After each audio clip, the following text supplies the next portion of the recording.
keeping it real. I'm calling shotgun, wanna see my baby run. Oh, what's the word on the sea? We're kicking up the dust, if you know what I mean. We got a good thing going. We got a good thing going on.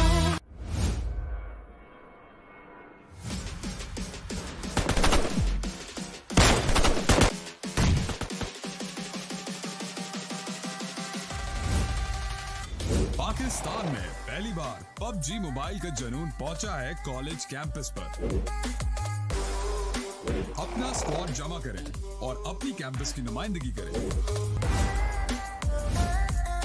लड़िए अपने विकार के लिए। दाव पर हैं $30,000।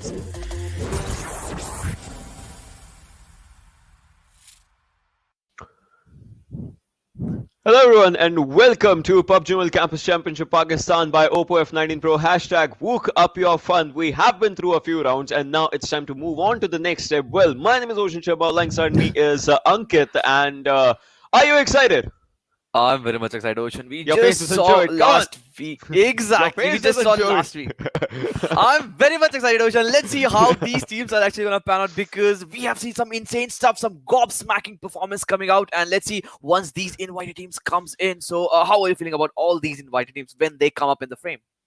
Exactly, there are a lot of invited teams out there, and that just ups the ante with the competition as well. Because the teams that have just showcased their young blood talent, they get together to be against the experienced ones, and this kind of just gives everyone a chance to just stand and showcase where they are, what the experienced team brings for themselves, and what the young bloods bring for themselves in the terms of unpredictability towards the competition. Plus, there might be a few things that the new teams obviously they know the gameplay of the other team, so they know their drop locations and all. So this kind of just gets down to everything. But talking about the prize pool, it is $30,000 on the line, $10,000 for the first position, and the MVP of the tournament getting $500 for themselves. Man, oh man. $500 for that most valuable player of the tournament. My eyes straight onto that MVP of the tournament. Who do you think who will be having his hand onto it? Maybe it's the players of Arkadians, maybe the players of DYNASTIC 777. For that, we have to still wait for all these matches to pan out. But look at that massive prize pool. $10,000 for the first position. At this level, this is the juncture, this is the time, this is the moment where these all players have actually gathered up to showcase their performance. Exactly, it indeed is the time that everyone just gathers up to showcase their amazing gameplay, their amazing talent for themselves. But the most important thing is, will they be able to carry that forward after 1 or 2 days? Because let's talk about the points as well. The point system that just gets everything out of the blue. I mean, 1 kill gets you 1 point. We get to know about it, but the thing is, 15 points for that placement of the first position. 13 to 16 gets you nothing. So sometimes it might as well be a lot tricky when it comes down to the calculations of everything. Yes, we have seen actually teams fumbling up on that 7th and 8th position just because of that 1 point, and at that point, that kill point actually comes into the frame that actually helps the team to rescue themselves. And if they are actually faltering with that 3, 4, 5 point positioning total point system, that can actually help them, and that is a big addition if players are able to secure those points. Exactly. If they are able to secure those points, if they are not, then it might just be a lot on the worst side, because obviously everyone wants to get the best out of themselves, best out of the competition, and they want to just prove themselves. We'll be looking at the squads as well. We'll be looking at the teams as well to just look throughout the competition as for what new team is coming through and what old teams are just going to be out there. Old as in old with experience, old as in old with their composure, old as in they know a lot of tactics, right? Arkadians is one of the names out there. STDX, Slayer, Steam, Prime. You have the logos right now, and with these logos just out there, they know what they are in for. DYNASTIC 777, the team that you were talking about, 9020 Esport, Just Victory, and Youngsters. Yup, these are the rosters. These are all the teams, and not only that, Glory Nation, BTC, Team No Fear, and Envoys. Ocean, we have seen these teams actually performing and showcasing their talent. They have been brilliant till now. And with that, teams like Nightmare, 7VGs, Freestyle, and Team TUF Tough. So we have seen how Freestyle has played when they play in the World League. Well, respect Tyrant and Malik. They are amazing players. Talking about Freestyle as well. I mean, All right, well, we are looking at Freestyle and Tough together with the same names. I know. I was looking forward to the plays. I was like, because you have had different players as far as I knew. But well, now if we'll be just talking about the conversation that the game's gonna bring for them, we'll be obviously just discussing about the maps as well, the rotations of the maps, the scheduling as per say, and with that we'll be looking forward to that conversation as well. And alongside, it just comes down to one thing, and that is your first game becomes your reflection for the entire day. If you're looking as like really good with a chicken dinner or something after the first game, you get that safety cushion over a few teams which you can use later on in the upcoming game. So maybe, just maybe, we'll be looking forward to that as well. So yeah, after that, the hefty 9-match series that all the players, all the teams actually went into that frame. From here, the slate is clean. The slate is set to 0, and that has been reset. And from here on, we can see some teams taking a leap, some teams maybe faltering down, and some players actually making a way through. And it becomes actually Yeah. important to have a rhythm, have a moment from this go-to Exactly. moment. But look at the schedule. Exactly. Talking about the schedule, right? Erangel, Miramar, Erangel, Sanhok, Erangel. We get to see 3 Erangels and 2 off maps, obviously Miramar and Sanhok. I wouldn't say that these are off maps now, because now everyone knows what their alternate teams are doing, alter egos are doing out here. So they'll be ready for their own competition right around the corner. So in a while, obviously, we'll be seeing through and going through the competitions. The first match of Erangel, it will be right in front of us in a few minutes, as per se. Yep, we will have all these, but 3 Erangels. So, as we all say, the great liberal, the great settler. So, all these teams are gonna have the maximum opportunity to actually capitalize onto that. And with that, Miramar and Sanhok also comes into that. Actually, we have seen some actually teams going into the map of Miramar, going onslaught with those DMRs and with those head popping out and doing the onslaughts that we have seen. We can also see that happening onto the map of Sanhok. But the most important thing is these off maps will be followed by a 1 Erangel. So 3 Erangels for the day. How excited are you? I would love to see those 3 Erangels just going on together with each and everyone, like against each and everyone. Because we talk about Exactly. Sanhok and Miramar, they are just out there. They're out there for the competition, just to roll forward with everything. But talking about the Erangels, that's kind of the OG stuff that you get to witness every day, every night, day in day night. Because Yep. the teams know what their mistakes are. Plus, if one Erangel was bad, they get time to just get back to the second Erangel and get it good if they can, because that's important, that's needed, because if that does not happen, things might just be a lot more Yep. tricky, and then like no one would want that to happen, right? Yeah, starting with Erangel, every team must be eyeing forward for that. Not only just trophy. Obviously, for that they have to make a very good start, and any map not better than Erangel can be an offering for them. This is an offering for them, I would say, because Erangel is a map that every player, every team would like to be onto that spot, because some of the maps like Miramar, they have the hard shift, they have the big in size in number, as we talk about the map size. So in comparison to that, Erangel is a bit smaller, and most of the times most of the players have had their hands especially on this map of Erangel. So this is a go-to map for me, especially Ocean. Exactly, it is, and indeed, in a while we'll be seeing the match as well, just going on to the map, onto the sides of Erangel as well, with the teams just getting ready for themselves. So let's just head into the match. Let's just dive into the match to look forward to what the teams are going to be doing for. And this is the flight path from backsides of Stalbert to Query is where we are looking forward to it. George Pol, Ruins, Gatka, Pochinki School are going to be good areas. That means there are like a few probabilitical chances that the circle might just go to Shelter, Milta Farm, like that kind of an area. But the teams already are dropping down. We can see 9 teams players is dropping down onto the sides of the backlines of Yasnaya, Poliana. Arkadians are dropping down as well. Well, Pochinki, it's not that far ahead for the teams to just get their hands on. As last time we used to see in these kind of lobbies, teams were avoiding Pochinki, but maybe today is the day that they're going to be just reading out everything in the correct form. Yep, having played all those 9 matches together, it actually becomes important to know all those teams' drop location. And for now, it seems that still uh, some players are trying to go onto the area of Pochinki. I would be interested, but talking about the southern island, that is the military base in Novorupnoy, it seems that none of the teams or none of the players would actually love to go to that place, because this is far away. But we have seen in the past that some teams actually not trying to get out of the comfort zone. They love to go to that place, and that actually becomes how these teams actually try to pan out this strategy, because these are all the impromptu situations. And with that, Ocean, we have just got the eastern shift in this very first match. Yeah, man, this is what we were just talking about, right? Shelter, farm, Milta, those areas are well inside the circle. Yasnaya as well. So, talking about Yasnaya, you can see a lot of teams around that area. From Yasnaya to Yasnaya only, we can see like 4, 5 teams just at that area. Arkadians onto the backside as well, and then Dynastic 777 onto the sides of school. So, the teams are out here. I mean, it's two kind of things. There are a few teams at the center of the circle, and then there are Yeah. other teams that are totally outside the circle. No team around is like no team around Severny, Stalbashut, no team around the circle. So it's like there are going to be two type of fights. One will be obviously happening inside the circle. The second one will be just to get inside the circle as soon as you can. Because you Exactly. can look at EPS, right? Freestyle, they're dropping down to their a good location for themselves. But from there, they're onwards. They're surrounded by a few teams. Talking about surrounding and all, you can see NFL, the players are being shot down slowly and steadily.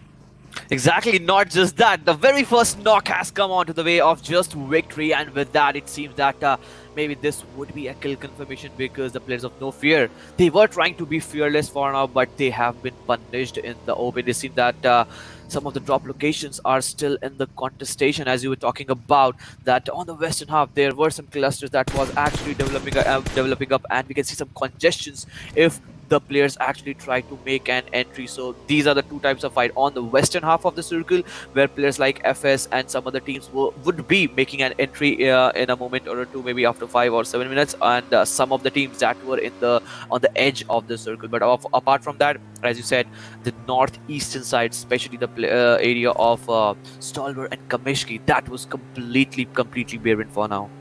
It is, but now it just goes down to one thing, and that is let's see how the teams are going to be just moving up forward. As you can see, the areas, Yasnaya, Rozok, again, those areas, the prime areas inside the circle, so that's where the teams are. Right now, we can see those teams, but military base, it's completely empty. So obviously, no one decided to drop down there in the first glance, and then obviously, once they knew that the circle's up north, they never wanted to just stay at that area. Yeah, but I would love to see some of the teams going to maybe military base or maybe Ropnoi. For now, it seemed that they just didn't glide because the flight path was actually not supportive for them for now. But let's see how other matches would pan out, because we still have got two Erangel for the day, and the same group will be playing all these Erangel. So I'll be more interested to see which teams actually drop on to the area of military base or maybe Nova Rupnoi.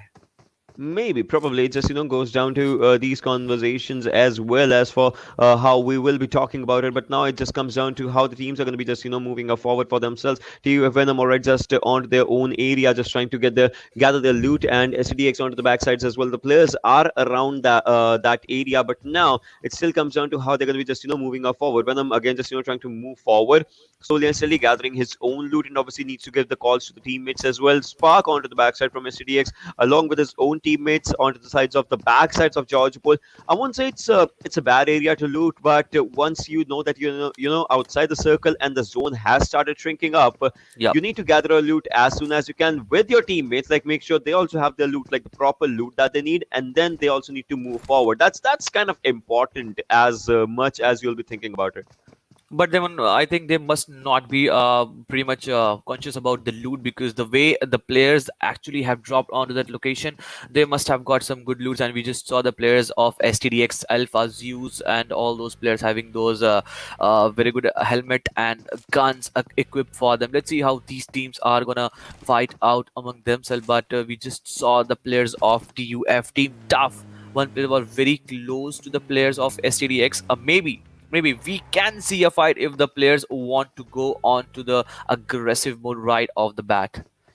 We can just see the fights just happening, but we'll still have to wait to just look forward to how the fights will be happening if they just start up as of now. But now you can just have a look at one thing, and that is the other players, the other teams, the other areas that are maybe inside the circle or something of sorts. The teams are just trying to find themselves into a really good area, and they're just trying to gather their own fights for themselves. Like not right now, Exactly. but slowly and steadily they would just want to have the fights for themselves, like make it in their own favor, because Yeah. they'll have to win it at any cost. Yes, and I just saw the players of the Slayers actually have dropped down onto the area of Pochinki. So I would be very much interested, because the two matches that are still left for the day for the Wrangle, if any team goes for the contestation at the area of Pochinki, so how would they be able to defend the fortress? I will be really interested, and I would also want some of the teams to actually drop off and give a challenge to them. Probably, like we would love to see how that just happens if it comes down to a fight like that. But again, it just goes down to one question, that is if and only if the fight happens. Otherwise, if the fight does not, if the teams just decide to move forward from the other areas, it might just change the pace of the game altogether. Talking about Yasnaya right now, as we were talking about the area getting populated slowly and steadily, we still can were able to see a few teams just out there. Meanwhile, some other teams are just trying to get their hands on the vehicles. As you can see, TUF at Game Venom, they are together. They obviously need Thor, who is just right around the corner for them and 840 meters away from the circle, still focusing on the loot. So I would still love to see on to these Yep. conversations that how the new teams are going to be panning up against these teams that are highly experienced onto the competitive scenario. Obviously, the new teams have read their strategies; they have known them for a while, so it might as well be a really good fight to see altogether. But I'm surprised the way Team Tough have joined this match with just 3 men roster, and this is a thing that can actually go against them. If you are already 4 men strong, things actually become different, because at that point of time your mindset is pretty different. You can take the aggressive fight. If you even go for a slam in, you can actually go for it. But some of the teams are still playing with the 3 man roster. Let's see how these teams are going to approach toward the fight. But look at that cluster that maybe would develop on the western half, because the Slayers are holding well the area of Pochinki, but maybe contested once the players of Envoy make an entry. Team Tough, they are also trying to make an entry. BTC, STDX, they are also making an entry from the Georgia pool. For now, if they take the area of shooting range or Severny and maybe go to the Stolberg area, it can be a good area for them. But look at that congestion at Yasnaya Poliana. 3-4 team trying to make a convergence at that place. They would want to stay there, right? They would want to stay there for a while, because the circle obviously is going to go around Yasnaya. If not in Yasnaya, it's going to stay around Yasnaya for sure. And that's what the teams would want to just, be as soon as they can. Right now, Primal, the players are still moving up forward. And if they knew that, their players were taken down early, like the shots were being taken out onto the players of NF. So they went to the sides of Lipovka, obviously stayed there for a while, and they know that they're inside the circle, so they can go for opt for a late rotation if it comes down to that. But talk about the areas outside the circle, onto the areas of George Pole. You can see a fight happening as Error is moving up forward. He did get 1 kill. He's looking forward to more. If it comes down to it, he would love to get those kill numbers for himself, as he's just moving up forward. Needs to move on to the left hand side and can spot down one player as well. All right, well, now again, just goes to the backside as well. Does not have to make a mistake. If he does make a mistake, it might as well just be his last one. But he has a backup ready for him. Now he gets spotted down. His opponent is spotted down. Joker moves in, takes that player down as well. The finish will coming out there, and this is the second one for them. But now it comes down to the other area where they are being hunted down. But is it too late? Because the team STDX has already lost 2 players. And yes, I just saw in that kill feed that Tyrant has just fell off his vehicle. That means he has also received some of the damage. Let's see in which part of the game they are actually trying to fumble up things. But for now, it seems a devastating move has also been inflicted onto the player of STDX, as Zeus and Alpha, the 2-star players, because we have seen Zeus actually performing and showcasing his talent whenever the team played at its best. But for now, it seems a gatekeep-like situation, because Fury holding into the safe zone area is just trying not to let the players of STDX make an entry. This can be a key player for them for now. This definitely can be. Well, Joker, again, the revival is just coming up right now. But the thing is, this one, yes, TUF is just out there. One good grenade can take one player down. But all right, they did spot one down. 1 pixel. 1 pixel to take the player down. That just happened right now. When he's moving up forward, spots him down as well. Takes him down. Low on HP. Needs to put up a first aid. No, but from the back inside, STDX Sparks takes him down. So the fights are happening from the backside of the house as well. Thor's out there, needs to go for the revive, will be giving up a revive to his teammate, but Joker, will his kill be stolen by STDX's players? I mean, TUF did take him down though, so we'll still have to see if that kill gets stolen or what will Joker do, as he is one of the last ones remaining now in this area.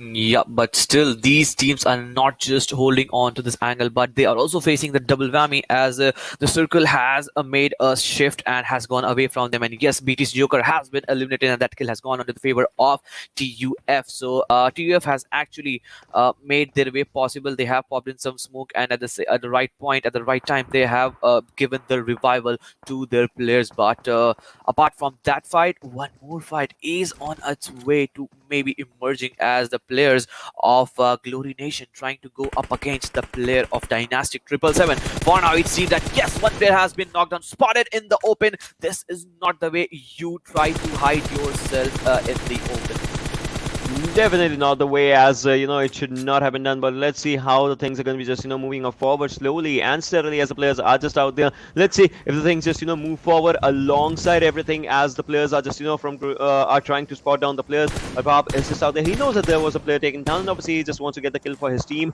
and for himself if it just goes down to that. But now the circle's moving up, and from there the teams have also started moving. Every team is constituting the center of the circle. That's kind of obviously just needed at this moment. But the center shifting apart because previously the center was Yasna and the circle has shifted on to the left hand side. And with that, I would say Arkadians is a team that's at a really comfortable spot. Yup, Arkadians are sitting right there at the dead smack center. But what do you think, Ocean? Will this circle shift will take away the players from Yasnaya Polyana? Well, it should, if not anything, because we have already seen one hard shift happening. Now there should not be one more until like 1 or 2 circles. We're talking about the airdrop. Well, it has an AWM and an 8x. Well, a good treat for someone who would want to get it. But talk about this one, right? It should go for a central shift, if not a hard shift, if it just goes down to it. And by the looks of it, Arkadians is still inside the circle. Gets it, and just like we were talking right from Yasna, yes, the players will be taken out. They have to go in onto the open lines, onto the certain side of shooting range. Arkadians, they can bridge block for a team that can try and move from Rozhok, but they'll have to look forward for a northern fight as well if it comes down to them. But look at that way the Team Prime has made a rotation, not indulging into the fight and taking just away from the fight. They have made a successful rotation, and it seems that they can also play the ridge. There are some compounds we can see into the map, but I am very much worried how the players of Envoy, how the players of Slayer, how the players of 1920 would make an entry, because we have already seen the Team Arkadians and Dynastic 777 into zone, and as you said, they can just gatekeep for them. Yeah, that's true. But now we'll have to see how the fights happen as the edge is being, just like you said, right? It has been gatekept in a really, really terrible way for a few teams because if they're out, they'll have to be left out at that moment. So every team is trying to find out a plan B for the rotations. And by the looks of it, some teams are looking really good. Well, that airdrop was out there again, the AWM-8X1 airdrop. But look at this, the fights are still happening as Hagar is taking down the players as well. They are slowly and steadily trying to take down the players, and they're getting those kills for themselves. They'll be looking really happy with the numbers that they have been just accumulating as of now. We'll have to see if they can get more and more for themselves. 3 kills already, 4 kills already on the way for these players. TUF Thor has been taken down meanwhile. Yup, 4 kills into the name of the Slayers, and they are looking very strong. They are looking very strong, and with that, Arkadians' one player Kaizen has also been taken down. So a team that was actually looking very strong, as you said, and as we've mentioned, has finally been taken down. But no, Quadra from onto another angle from 1920 has stolen this kill. So he must not be happy. He must be furious onto this. Obviously will be really furious onto these things as for we were just talking about it. But now we'll have to see how the fights are slowly and steadily being taken down. They keep on their own pace as every team, every player from the team is just enjoying their kills slowly and steadily. But Gambler, all right, he is just surviving on for his own self, has the players behind, but they did lose on one player, Kaizen, just like you were talking about it. Now it comes down to a 3-man roster, and we'll have to see what this 3-man roster does for their good gameplay, because they have that thing for themselves. They can make a bad game good, but it still comes down to will they be able to, because by the looks of it, they would want to. Yeah, but Arkadians, they shouldn't have lost this player this early, because we are just into the 15 minutes game and they already had that compound. They already had that ground, and not just that, more importantly, they have the zone. So why to put yourself into an open situation? Even if you are putting yourself in an open situation, you must be backed up by your players. So this is a place that they actually need to work on, because if they lose player by player this way, things might go against them. But again, one circle shift. This may be a central shift, Ocean. What do you think? Well, it won't be. I was going to say that's why I started with will, but okay. Well, How now many hard shifts again, have we seen in this match already? now Arkadians is still inside the circle, but they don't have to worry about it, because they are just a bit away from the fight. But the fight can come from the backsides, because that Hacker and his teammates, they are doing really good with their own fights, taking every team that they have in front of them. Now they are moving inside the circle, just like that. Look at that. They just get inside the circle without worrying about a fight. Another airdrop with an AWM. So 2 AWMs are there on the line. But look at that, Dynastic 777. The players are taking the players down. 90, meanwhile, Natiom is trying to take up a fight, but no, he'll be taken down from off angle as well. Junaid is out there. He's trying to just finish down the players for his own self, and he's looking really good. 90, meanwhile, will be ending up their journey of the first game. Exactly, and it seems that they have already attracted the directions from many different players, and just because of that, they have been pinned down, they have been eliminated. But let's see how these teams are gonna be making a rotation. But for now, it seems that yes, one team has already made an exit from this game. No fear, they were just saved with those two players. But Arkadians, talk about this team, they are holding the compound, they are having the circle, they are having the compound, they are having the zone. For now, let's see if they would be able to maximize the number of kills from here, because we can see most of the teams trying to make a rotation, and this is the team of STDX. Also, there were also one team from the backhand side at hand side, that was 1920. So as I said, they are again up against the Slayers. Well, they are definitely, and they're trying to slay those players as well. But 1920, they are just a bit failing short. As you can see, Fatih's been taking down. Quarter, all right, will be going for the revive as well. But onto these things, as you can see, Hacker is just, he spotted on the player moving onto the right-hand side where Gacha is. He's just looking onto that direction, just putting up a smoke for his own cover lines. And now he knows that he might have well to take up the fight onto that area. But look at this 1920. What can all these players do? I mean, they are trying to take the players down as the Dread was taken down. And now Fury onto another fight, the edge fight as it is happening. He's throwing up the smokes for his own self. Well, Fatih has been taken down again from Hacker, and he is looking really good as he has taken down the second kill, but he might as well be spotted down from the offside. By the looks of it, the team will be facing up an elimination altogether. Yup, Arkadians finishes things off in style for the Slayers, and Arkadians looking strong at the moment. But one team that is not looking strong at the moment is BTC, because they are already one man down. If this nade connects well, things could have been different, but they just got that chip damage, and they have been pushed against by the players of Glory Nation. One player is trying to make an entry, and from backhand side, three players are giving them the cover fire in case just if one player try to push them on that side, other players would capitalize on that. But they have no idea that this three-story building, this has no plan to that. But while trying to make a rotation from the other angle, STDX Serious has done some serious damage onto the players of Glory Nation. So only just a compound into that, and three teams trying to converge into this small area. Exactly, it's something bad that's just going on out here with a few teams, but they are still trying to get their level best onto the fights. Well, we'll have to see if BTC can actually clutch this one, as Rad and Fury are onto the backside, plus Arbab is just out there. I mean, somehow this fight will be just moving away from them, as a circle will be moving away from them. Serious is on the backside as well. Let's see if we can just get those kills out of the window. Well, talking about the window and the sprays, as Arbab is just moving up forward, can take the player down, and that does it easily for himself. But he might as well be taken down, as this is a 1v1 skirmish inside the house. But look at Serious from outside trying to take every fight for himself. Well, Azaz is the last one surviving. He needs to give up the revives as well. Glory Nation had to be very much cautious if they had to take that fight. Yes, they took the fight against BTC, but they were not cautious. They should have obviously preempted that from this angle. Some shots could have been taken down, but for now, it seems they just tried to. They were too much reluctant to actually take those fights from all these angles. And this is the moment. This is the moment where Serious does some serious damage onto them, and with that, Glory Nation becomes the 9th team to get eliminated from this match. And look at that, only 22 players and 8 teams still alive. That means most of the teams are just surviving only on one man. And talking about that, FS, they are into some real trouble, Ocean. They definitely are onto the trouble as of now, and now it just goes down to how the players will be just looking forward to the fights for themselves, as we are down to 8 teams and 21 players surviving again. Now it's time for the central shifts. All right, first it just went for a lot of hard shifts. Now the circle showcasing a bit of a central shift for themselves. Well, 8 to 12 gets you 1 point each, and now let's see which is going to be the last team that gets the 1 point for themselves, as it has been down. NF will be taken out by Arkadians.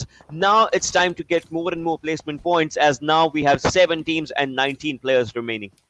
So Arkadians still now, they have been doing their business. They have been doing their job pretty well for now. Still, it seems that 2-3 players are still left from their side, and this can be a game. We have seen from the we can see the northeastern part of the screen that obviously they are into that minimap and they are into zone. All they can do is just to not let themselves into another fight, or not let themselves get exposed from another angle, and this can be a game from them. But from the northern side, we can see 2 teams trying to make an entry. FS up against Prime. If Prime has to make an entry, it's yes, these 2 teams are parallelly moving this match. But Malik with his brilliant spray from M416. Takes 2 player down. It's the only 1 player surviving from Prime is smart. This nade can be deadly. This can also dug a graveyard for them.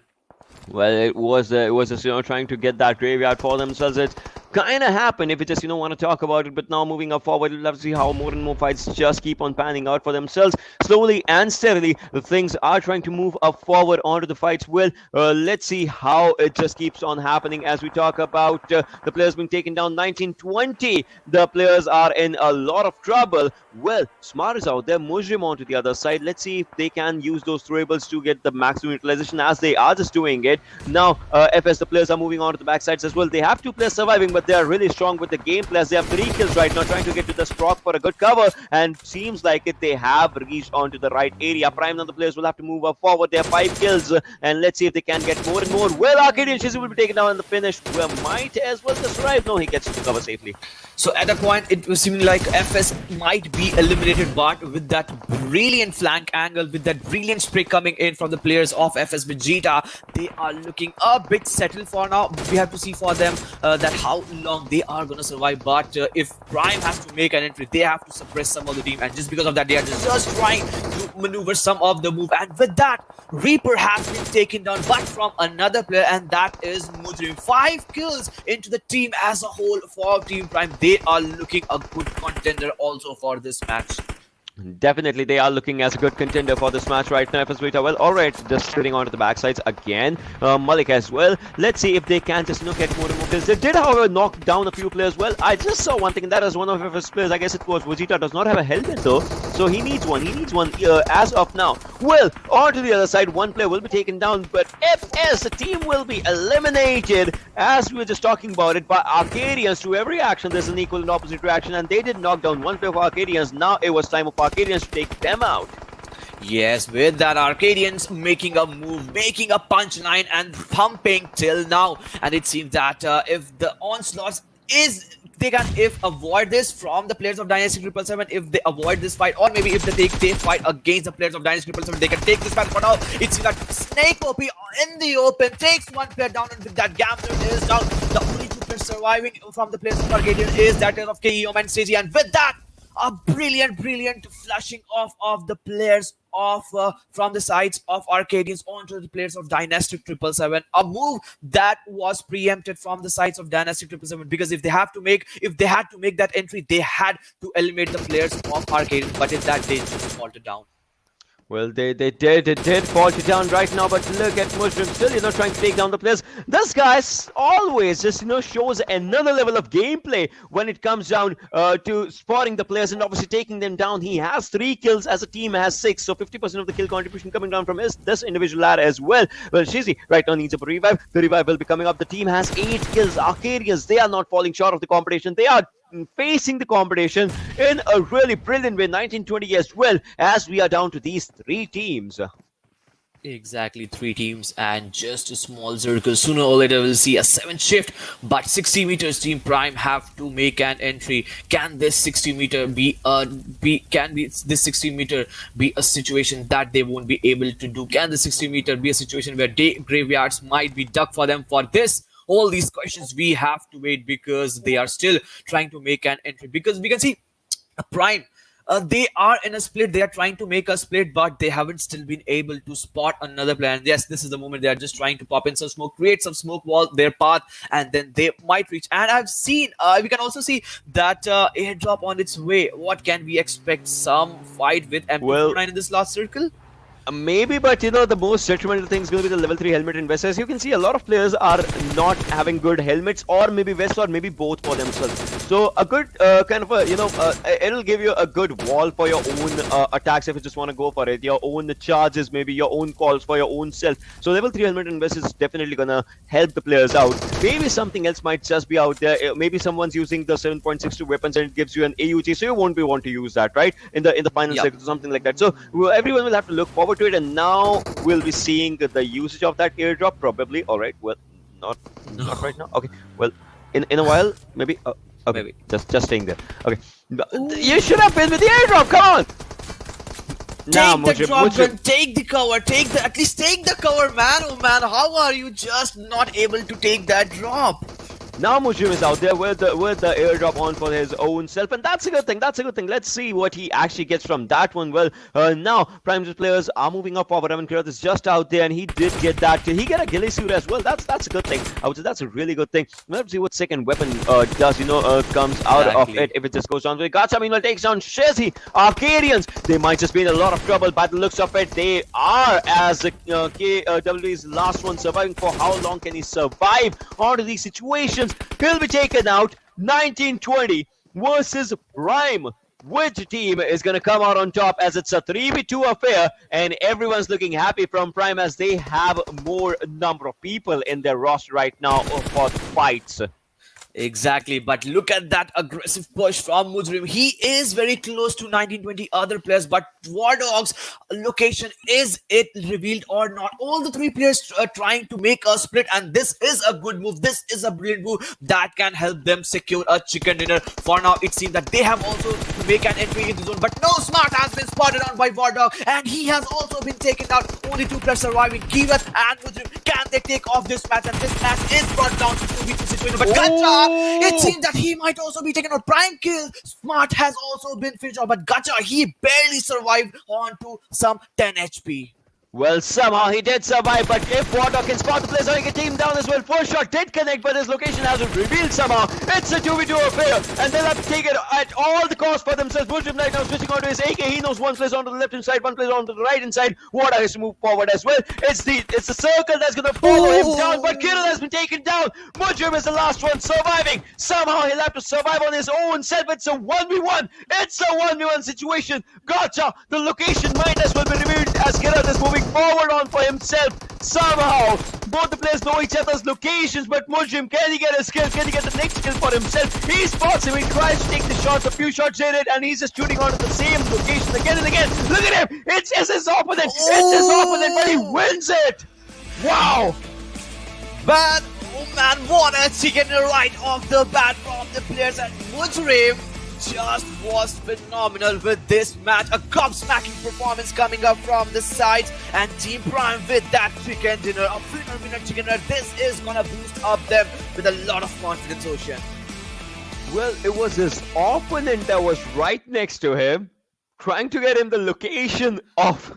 Oh my god, my god, and still the chicken dinner did come onto his own hands. That just means, come what may, he's ready for it. He showcases it in the best way. Well, he is the criminal of the game, getting those chicken dinner points for his team. Wow. Exactly, and with that criminal performance, he just secures a chicken dinner. Not only that, he has also secured some of the kill points, because we have seen Mujrim doing wonders in that qualifying league, and here also he stands right there at the top. He was the player that actually took the ghillie suit, and I think he was the player who actually had that aggressive push. Had he not been there, things could have been different. But these teams actually knew pretty well that what they are trying to do, and Gacha, Mujrim into that last circle 1v1. Other teammates, other players trying to reveal the location, just proning down. That was phenomenal. That definitely was phenomenal, where everything just on for the fights and on for the slot that was being done all together. But I would say if it just goes down to it, Arkadians as well, if it comes down to like the top three teams that was surviving, that were doing really brilliant. Let's have a look at the match ranking to look forward to what the team's placements were with their points for themselves. It looks like a standard thing with every team in the top three getting 8 kills for themselves, 23, 20, and 18 points as 15, 12, and 10 other placement points for themselves, respectively. But after that, it comes down to STDX that got 6 kills and 6 placement points. That's a decent deal for the players, as they got 12 total points. Exactly, total points that has actually been distributed very well throughout all these teams. We talk about Team Prime, we talk about 920 Esports, we talk about Arkadians. They all have secured a good total point. Not just only that team, STDX, DYNASTIC, 777, Freestyles. So 5 teams getting into that double-digit mark. This is a game, this is a start we always wanted to have in our favor. And some teams that did falter down, obviously we'll talk about youngsters, 7BG's Envoys, but Nation, BTC, Tough, they were also able to secure some total points. They definitely got a few points for themselves, but there were a few teams that obviously tried to get the game in their own favor, did not get the game in their own favor. Well, I'm surprised to see TUF so down the line right now on 11th. I'm pretty sure they'll be coming back stronger for their own gameplay, and they know it. They know the good gameplay that they always just bring down to the table. So maybe in the upcoming games they would like to perform in that way. But talking about the Oppo moments that just got all the fight for itself. We saw the fights happening with the start onto the sides that was outside the circle, but well, that's how it just went forward onto its own self. So yeah, as you said, some teams need 1 or 2 match to get into the groups. Maybe Team Tough is a team that actually won that 1-2 game.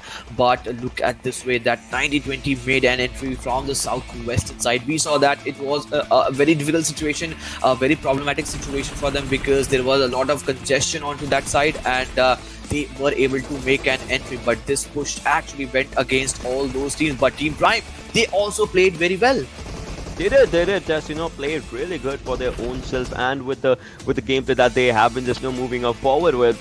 And now this is where the final fight was happening. You can see that he did not take the airdrop gun. That means there was like the gun would have been a different gun, or maybe it had an MK or something. He knew that he needs more bullets, so he just stuck onto his AK and DP for his own self. So I would say somehow this was a really good fight for his gameplay, or maybe it might have had a bolt action. He knew that in the final circle you don't need the bolt action that much to take up the fights for yourself. Yeah, had there been an M249, I would have loved to see those action, that mini generator with all rolling action into that last circle. But still, Mujrim did pretty well to actually reload his gun and actually take the players from a 90-20, hit them down, and they were the players that actually secured the chicken dinner for themselves. The first game going on to their favor. Exactly, but after this one, I would love to see what the other games just bring us down the line with the competition that's just moving forward. So we'll be guys heading on to a really short break. We guys will be just out there waiting for the other matches, and I know you guys are there as well. So don't go anywhere. We'll see you after this. My baby run. Oh, what's the word on the sea? Kicking up the dust, if you know what I mean. We got a good thing going. We got a good thing going on.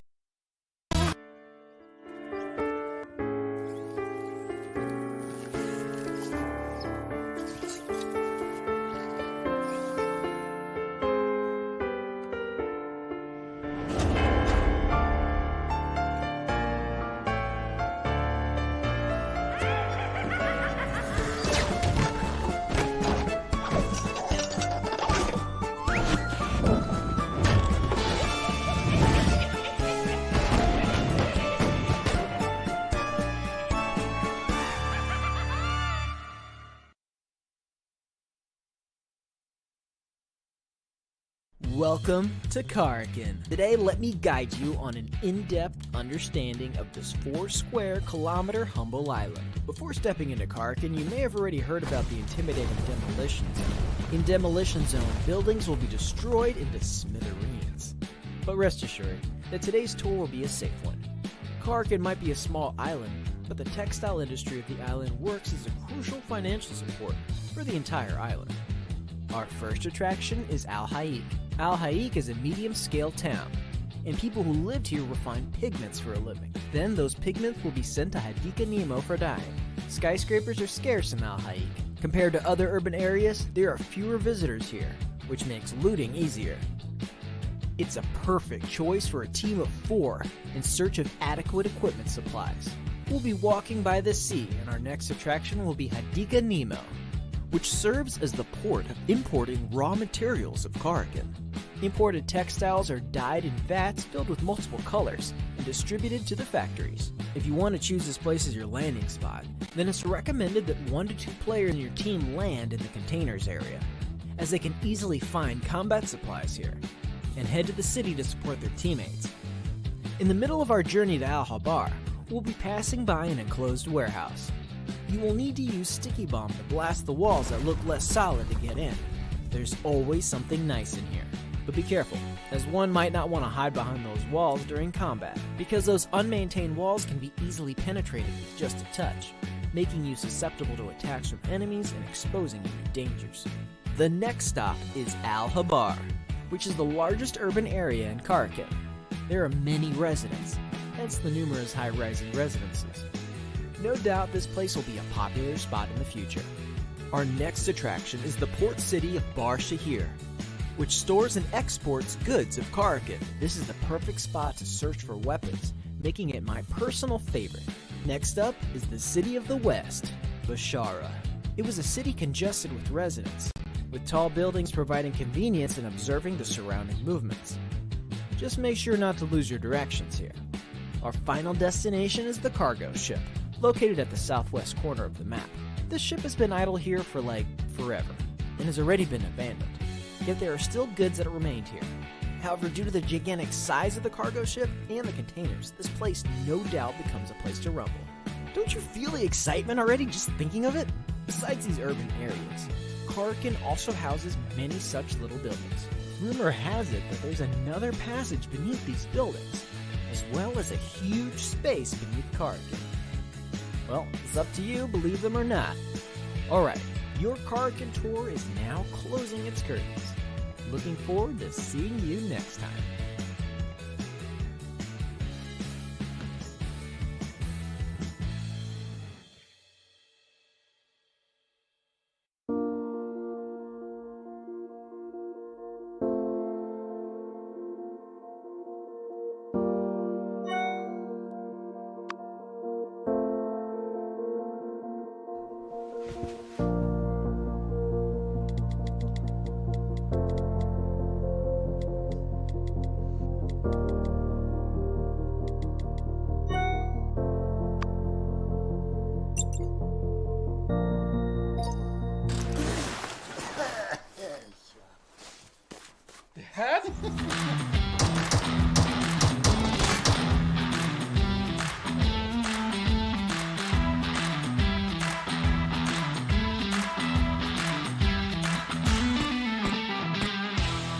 Yeah, we got it, we did it! I know you'll be there for me. I'll always be here.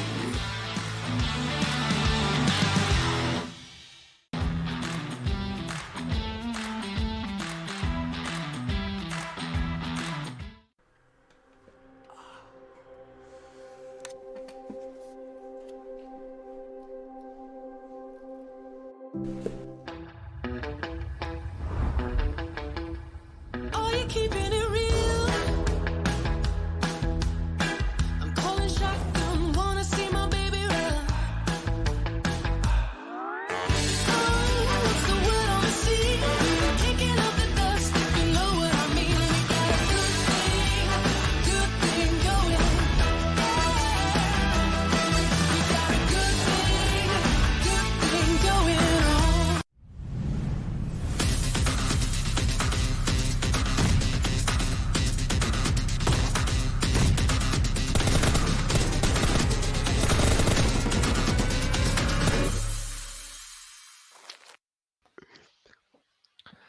Hello and welcome back, ladies and gentlemen, to PUBG Mobile Campus Championship Pakistan region, sponsored by Oppo F19 Pro. Woke up your one. My name is Phoenix Shivans, and alongside me, it's Ocean Sharma. So, how are you, my friend? Just like I was in the previous game while you were not there, but now we have the match in front of us. So from the sides of Ladrela to Puerto Paraces, where we can see the fight Pachumasera Minas as well. Valdemar and Minas Sura there as well. Lost in this as well. Lab in the time Pala. Minas Central is graveyard. Okay, how fast can you say all these names? I'm not rap god like you, brother, but to be honest, let me try. Los Leones, La Benita, Picardo, San Martin. Okay, I'm a loser. So we have the plain path in front of us, and Power Grid, Picardo, Graveyard. These areas can be glidable. But what do you think, Ocean? You are the prediction god. What do you think? We are the first zone is going to form. We'll talk about the areas, Picardo, Graveyard, Minas Central, Chincad, Lazar, Crucible, Terra, Broca, Campamiltar, Tora, Moda, Water Treatment, Hassendal, Patron, San Martin, Power Grid, Carter Hills, El Pozo, La Cobrera, just park. Okay, that's Schiller Park. Oh, I forgot. The park is just outside the. Okay, and there's ruins as well. Well, no one goes there, so the name is outside the map. Okay, I would say the first circle should be somewhere around Graveyard, Minas Gerais, Picardo, Hacienda, these kind of areas. Finally. Yeah. Okay, okay. Well, these kind of areas. But look at so many teams dropping down to the southern side already. Yeah, and this is where the circle is. Oh, that's why you're the prediction god. So I should learn this, na? Are you going to teach me how to predict circles? Ah, No. don't say no. Okay. So the teams who decided that they I are don't. gonna So go. there's a Okay. thing. I don't predict. I give spoilers. Oh. Hmm. That's why you gave me a spoiler of a movie. Just because of that, could not No, able to no. watch I it. gave you a spoiler because I know you'll never understand Tenet. Oh, my man! Why are you roasting me on stream? Come on, we can do it first. Okay. Let's focus on the game. One player of 1920, he's running away just like my jokes. Oh, I just roasted myself. Oh no. Well, one team they have a good area on the areas of Picardo because you can see that they have the dual buildings and obviously the main stadium. But Yeah. by the looks of it, looks like Arcadians they did spot down that player just running away. And Johnny has a win 94. Alright, talking about win 94, Danny as well. Give the shot, give that shot. I mean, I would love to see a win 94 headshot just being taken down. All right. Well, a body shot though. But it did do the damage, and now they're moving up forward, and Wow. they're going to be moving on to finish down that player and also gather the loot as well from the back houses. Yeah, to be honest, respect. You got my respect because you know what? That shot was incredible, and I know. Oh, finally, a headshot. Oh, wait, look at this. Okay. That was funny. My jokes are not that funny, but this incident, it was funny. Well, That's true. they came, they drove, they conquered. Yeah. Let's see which team is going to get the chicken in a prime. Are they going to show the same performance they showed in the previous match? Still the biggest question. Meanwhile, 9TM, this team's looking pretty confident because they got a good hold in the Picardo area. In front of them, we have the team Arkadians. In the previous match, they secured 18 points, which is literally insane and sneaky with win 94, Winchester 94. Do you like this gun? I actually love this gun, with scope or no scope. I kind of love this gun in a way that it kind of just gives you versatility as compared to the other bolt actions. So Oh, yeah. Winchester has been like, if we just get down to the actuality of this weapon, so Winchester has been used by since a long times, and this is like another new addition in Winchester guns arsenal. And this obviously originally used to come down with the scope, and now we are seeing the scope in the game. Previously, if you remember in the game as well, there was no scope on Win 94. Then there came a scope that was 2.7 times, that constitutes to the sensitivity of 3 times almost just out there. So it's a really good weapon just to be used around in the gun in the game, and it kind of just gives you a good damage stat as well. Whoa, pretty good explanation from your side, but yeah. So Okay, what let's was not- that? Yeah. okay. Let's talk about. Okay, that gun is great. Now you just want to say. Okay, why I'm so bad, but I'm not that bad. The first zone will start closing in. And let's see where the second zone is gonna form. Meanwhile, 9TM still holding this particular compound. So as the players of Arkadians, but they just backed off. They're just running away. They're like, oh no, we are not gonna take the fight.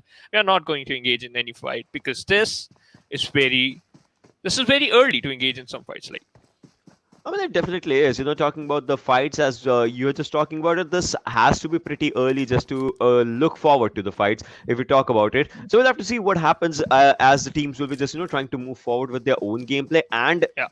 a good gameplay if it just comes down to that. So maybe, just maybe, we'll be seeing a lot of fights happening after the 3rd or 4th circle. okay, might possible. Or we are going to witness some fights in the 5th circle. Oh, obviously we are going to witness a lot of fights in the 5th circle. But let's see what is going to happen. Meanwhile, Kaizen, he has that level 2 loadout, but he has level 1 helmet. So one AKM headshot can knock you down. So you should be prepared for that. And if you talk about preparation, Starboy is already prepared to face some teams. And in front of him, there's one team named Freestyle, and we all know this team is insane. Definitely it is, insane with their gameplays. I still remember the days when this name was out there in the PMWL lobbies, right?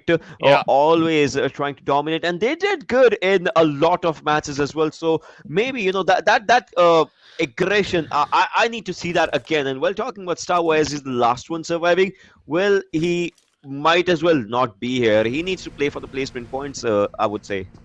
Yep, surely, because if you're the only player surviving for your team, you have a lot of job to done. And right now we still have a lot of teams surviving. And look at the position of Rahi. He's in the prison area, so far away from the safe zone. And let's see. I'm sure that they're gonna go from the southern side of the map. Let's see. Probably. It might as well just, happen. But now just, talking about the circle as where it is, now it's gonna just, move forward and it's gonna leave the water lines for sure in the one or the two zones. It's gonna leave the water lines. That means we will be seeing a junkyard, ish, like not exactly junkyard, but around the sides of junkyard circle. But to my surprise, teams are not in El Azhar. I mean, that's a really good area to just stay in.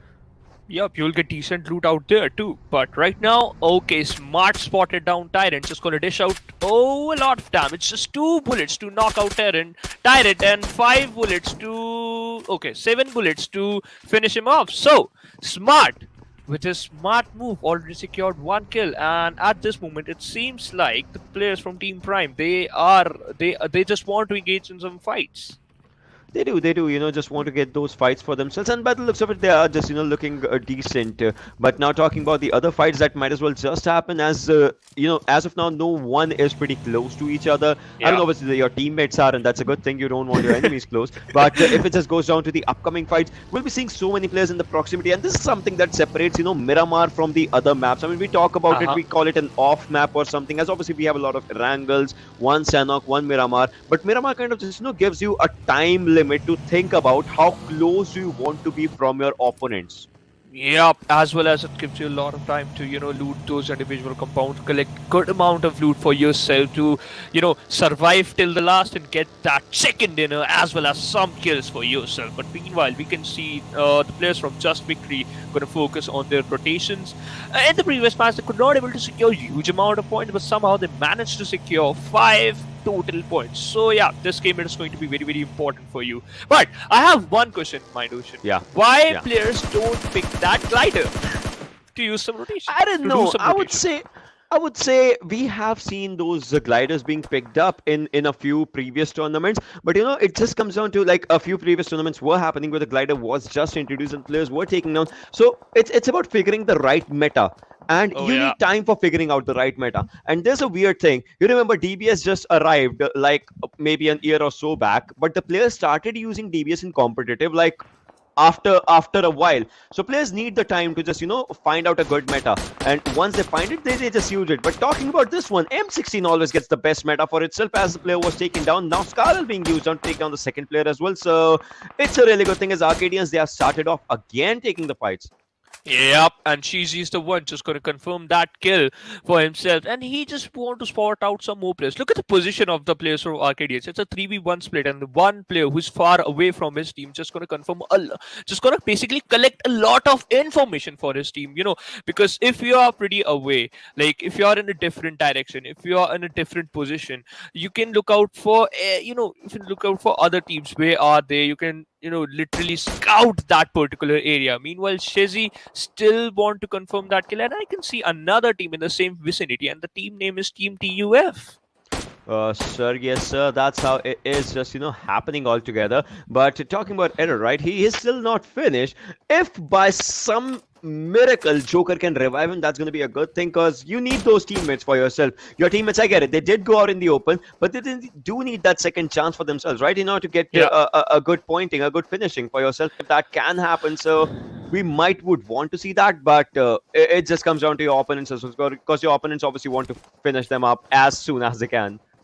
True. Meanwhile, Terror of Team BTC, he got eliminated by the play zone. Those late rotations not going to help you out in the Miramar map. You have to find out those vehicles. You have to search for those vehicles so that you can do your favorite.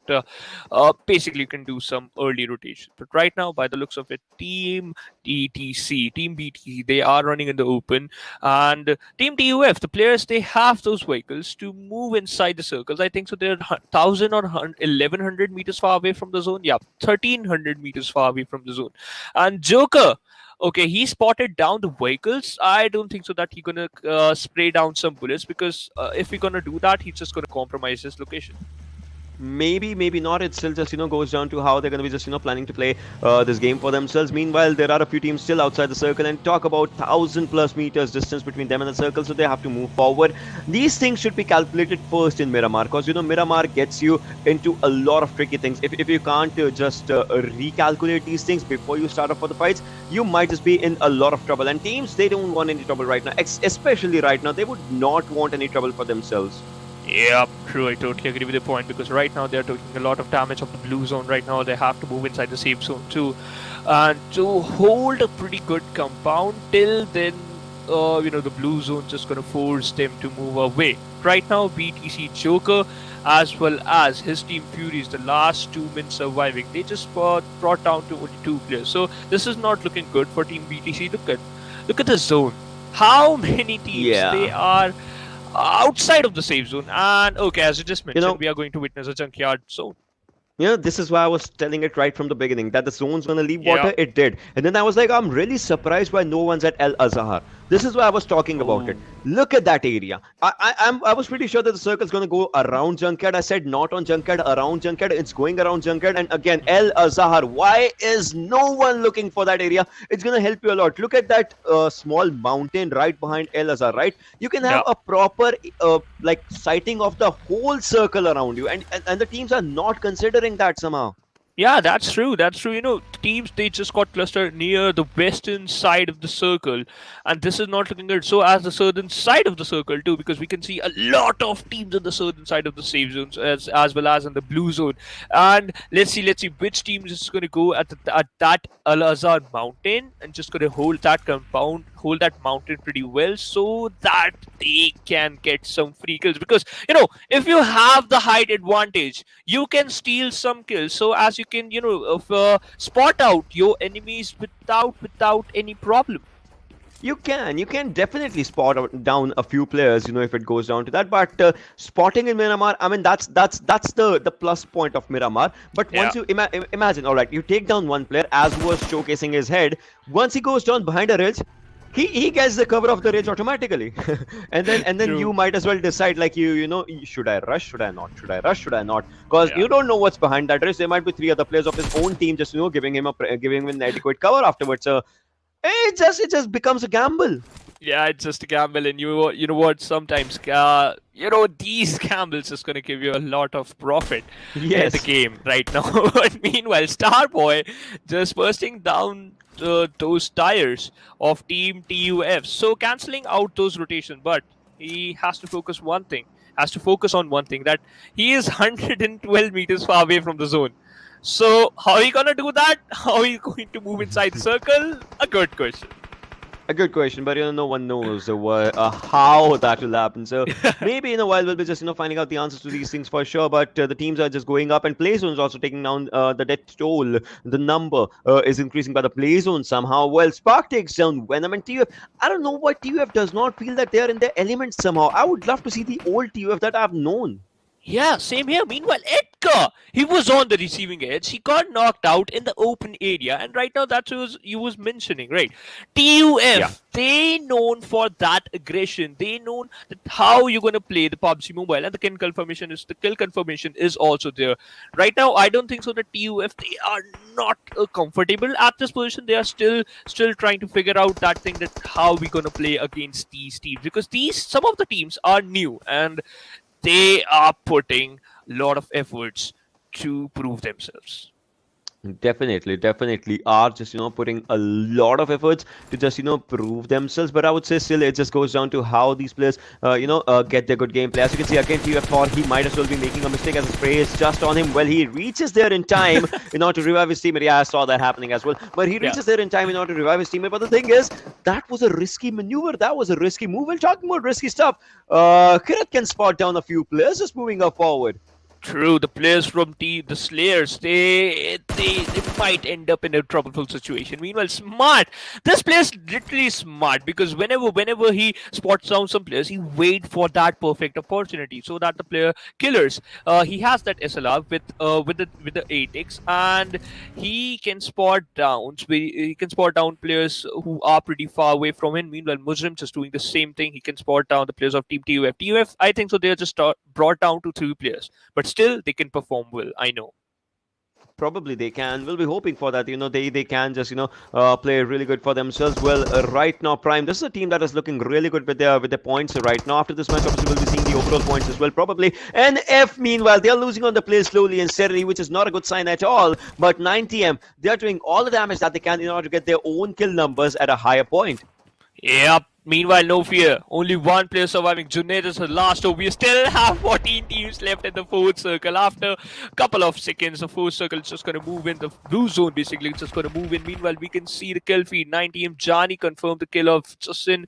And 9TM, they already secured 4 kills. And it seems like no fear taken exit at 14th position. Meanwhile, Assad, with his incredible spray, confirmed 1 kill by bursting down that one vehicle. Well, yes, that did just happen right now, but moving now forward, taking up all those fights for the players for themselves. 9TM is looking good with those 4 kills that they have. I mean, they're not just feeling shy of any fight that's being given to them, that's been thrown onto them, and they are really happy about it. But talk about the fights that are happening just onto the back end side. As Smexy was trying to take down one player, he did try to get the damage out. That did not happen. Happen meanwhile taking down the players, and that is one thing that is looking really good for his own fights, own self. But he has been spotted down as well. Serious onto the backsides. Now moving up forward, Sparks is out here as well. I mean, we have seen this guy clutching down a lot of times. Let's see if Hagan can clutch it out right now in front of his opponents, as he needs to survive. He needs to survive all alone by himself. Look at this. His location has been compromised. He knows it's compromised. He's moving on to the backsides. A grenade is already being cooked out for himself. Oh, he barely survives, but the second time might not be a charm, as Sparks knows now that where he is moving up, he has been spotted down. Another grenade, but he's surviving every one of them somehow. It's a Tom and Jerry chase going on, but the Molly will be taking him down. Yeah, Fucker survived too long. He also confirmed that 1 crucial kill for himself, so as for his team. But the way he played was so good, as well as entertaining. But now we talk about entertainment. The save zone. The save zone just gonna throw a curveball onto these to these players. Look at the position of Mujrim. He got knocked out far away from the safe zone, and the kill confirmation is also going to be there. Meanwhile, Starboy is the last man surviving for his team, and he is still surviving. That's the most important thing. Okay, this zone is so good. It is really good with its own self right now, giving up every player a proper time for their own fights. But the 5th circle, it just goes down to one thing, and that is if you're outside the circle for long, you can't win those field battles after a while. So it just gets on its own. So we'll have to see which team just gets those fights for themselves or not, as everyone is ready to just get their best fights out now, because it's high time onto this Miramar. True, this is high time. Meanwhile, Rebels is doing the same thing, gonna confirm that kill for himself. The revival is gonna be there for Raptor, and Reaper. He's just holding that crucial angle because he know that this one team in front of him, and if you're gonna spot out those players, just gonna dish out a lot of damage. And Rebel, my man, he is doing an amazing job. Knocked out another player, so as respect, he has that MK14. We love this MK14. Whenever a player used this MK14, and whenever he knock out one player, that's insane. We love these kind of weapons, right? The showcase that these weapons bring with themselves on for everything. That just gets brilliant. Well, talking about Reaper right now, just staying on to the back lines, trying to stay good for him own self. Blaze just along with his own teammates, Raptor as well. All these players are there, but they need to open up their bank account of the kills as they're not taking any fight. But look at that, Respect is taking down the players of Prime, the team that is looking the strongest right now. Yep. At this moment, we can see Prime. It seems like they are inside the zone, but let's see. The confirmation is going to be there. Meanwhile, the players from Glory Nation, they got a good position. 4 mils is still surviving for this particular team. They are inside the center of the safe zone, but you have to be prepared. You have to be prepared to absorb a lot of damage, because if you are in the center of the circle, you could be the center of attraction too. Yeah, you will be, obviously you will be the center of attraction onto these moments if it just goes down to that above onto the backside. Well, meanwhile trying to spot on the place of 1920 has spotted him down. It just comes down to the confirmations if he will be able to now just moving on to the backsides again, trying to spot someone onto the backside as well. If that happens or not, well, we are down to 21 players and 6 teams. Let's see, let's have a look on to how they will be taking up all the fights for themselves now, as they are just again trying to spot on the players and take him down. Now the vehicles are being taken down, the blasts are being done, but it still just comes down to one thing, and that is, will your teammate be there to revive you at the time when it's needed? I don't think so. By the looks of it, the players from Team 1920, they are struggling because we can see that War Dog, he got knocked out in the open area, and that great wall of smoke, it seems like it's gonna save War Dog to get eliminated from the lobby. Meanwhile, Arbab, he received a lot of damage, now gonna heal him up. And meanwhile, the players from Just Victory, they are doing great. They are in the center of the zone. We still have 20 players alive in the lobby. After 30 seconds, the 5th zone will start closing in. The players of STDX, they have to move inside the circle because they are the only team who are pretty far away from the safe zone. We have the players alive, we have the players surviving, we have the players just trying to give their own time, but offender, meanwhile the Kar 98 is being used. It did give down to a body shot on Vegeta though. He's just onto the back lines now, getting up a revival. Raptor is just using his own grenades onto his own areas where he can sense the players. He's just trying to take those players down, but now the circle is just around the corners of those areas, and that's where the teams are. You can see no team is at the center because they know there's a dip at the center. They would not want to be at the dip so that they will spot it down first, so they're just trying to get the best by staying at the edge, and the teams are doing good as of now. True. The players from Freestyle, they will try and accomplish some kills for themselves. Let's see. Respect with that grenade. Could he able to knock out some players? That's the best question, and the answer is no. But still, they are inside the safe zone. They got a good hold of that range. Respect with this incredible spray. Knocked out one player. Another player goes down. And at this position, Team 1920, they got eliminated from the lobby. Now we have left with only 5 teams. Top 5 teams in this Miramar map. 6th zone will start closing in. Every single team, they are inside the circle as well as on the edge of the circle.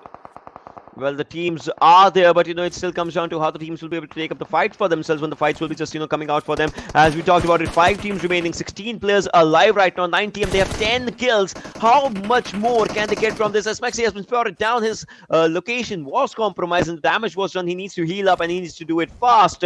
FS, they have 2 players, but if these 2 players are able to take down 9 TM, that will be a really big boost for themselves in the numbers as well. And that 2v4 skirmish, if it just goes down, well, Maxi is just again trying to get those grenades out for himself. Malik onto the backsides right now, does not have a kill, but would want to get those onto his own self. Well, the players onto the other side, you can see Glory Nation, the players are being taken down with the grenades. The damage is being done. Yeah, the damage is being done. Meanwhile, these grenades, they will be bring some kills for themselves. At this position, the players from Team 90M, they already secured a lot of kills. Malik, he compromised his position right now, just hiding behind that rock. But for how long? Because the players, they are just marching in front of him. So as for the situation is same for team, the player above here, the Just Victory, they are in front of them, and he will be shut down. Will be shut down for sure, but now it just comes down to these 4 players, how they're going to be just these 4 teams, sorry, how they're going to be just getting everything, because there's this team that has a circle for themselves as well. 19 meters is the only distance that 9TM has to move inside the circle. Meanwhile, every other team is trying to find one way or the other so that they can go safely inside the circle. Yep, Shani with that grenade could not able to dish out a single damage, but a single amount of damage because the players are pretty far away from him. The distance is quite a lot, but Sneaky has with his sneaky approach, I think so he can spot down some players very easily. Meanwhile, Malik as well as his teammate is still surviving for Team Freestyle, and they spotted down the players of 90M Nightmares. They are literally nightmares right now because they knocked out Malik with that incredible grenade. They are definitely, just out there. But look at that Car 98 shot that just, popped onto the kill feed. Well, respected moving on forward. He knows he has just dished out a lot of damage, but not a damage is on him as well. Takes down one, moves on to the backside, takes down another one, tries to go for it. Yes, he does. He does take down the other one. But now he'll be taken down. 9TM, they are still surviving somehow with 3 teams onto the clock tower, onto these areas. The clock is ticking, and JV, they are moving forward as well. Can they or can they not just, win this one with STDX with their 1 player remaining as well? Yep, now we've are just down to only 3 teams. Who will qualify and who will stays behind after this match? We're gonna witness that. Meanwhile, JV Blaze, just victory. They are looking pretty strong with 4 men strong. Basically, they already secured 4 kills. Johnny knocked out another player of just victory, and he gonna try his level best to confirm that kill too.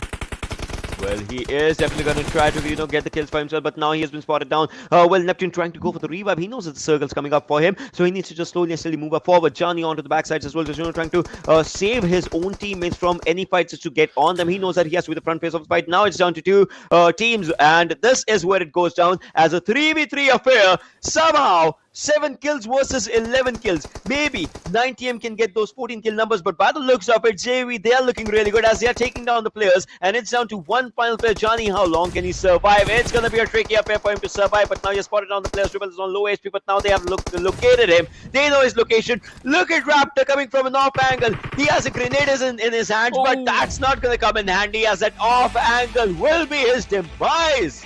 Whoa! What a chicken dinner for this team. The way they played was so good. These last fights were so intense. We didn't know that which team is going to get the chicken dinner. But we know one thing, that at least one team that's going to get the chicken dinner who has the manpower, basically.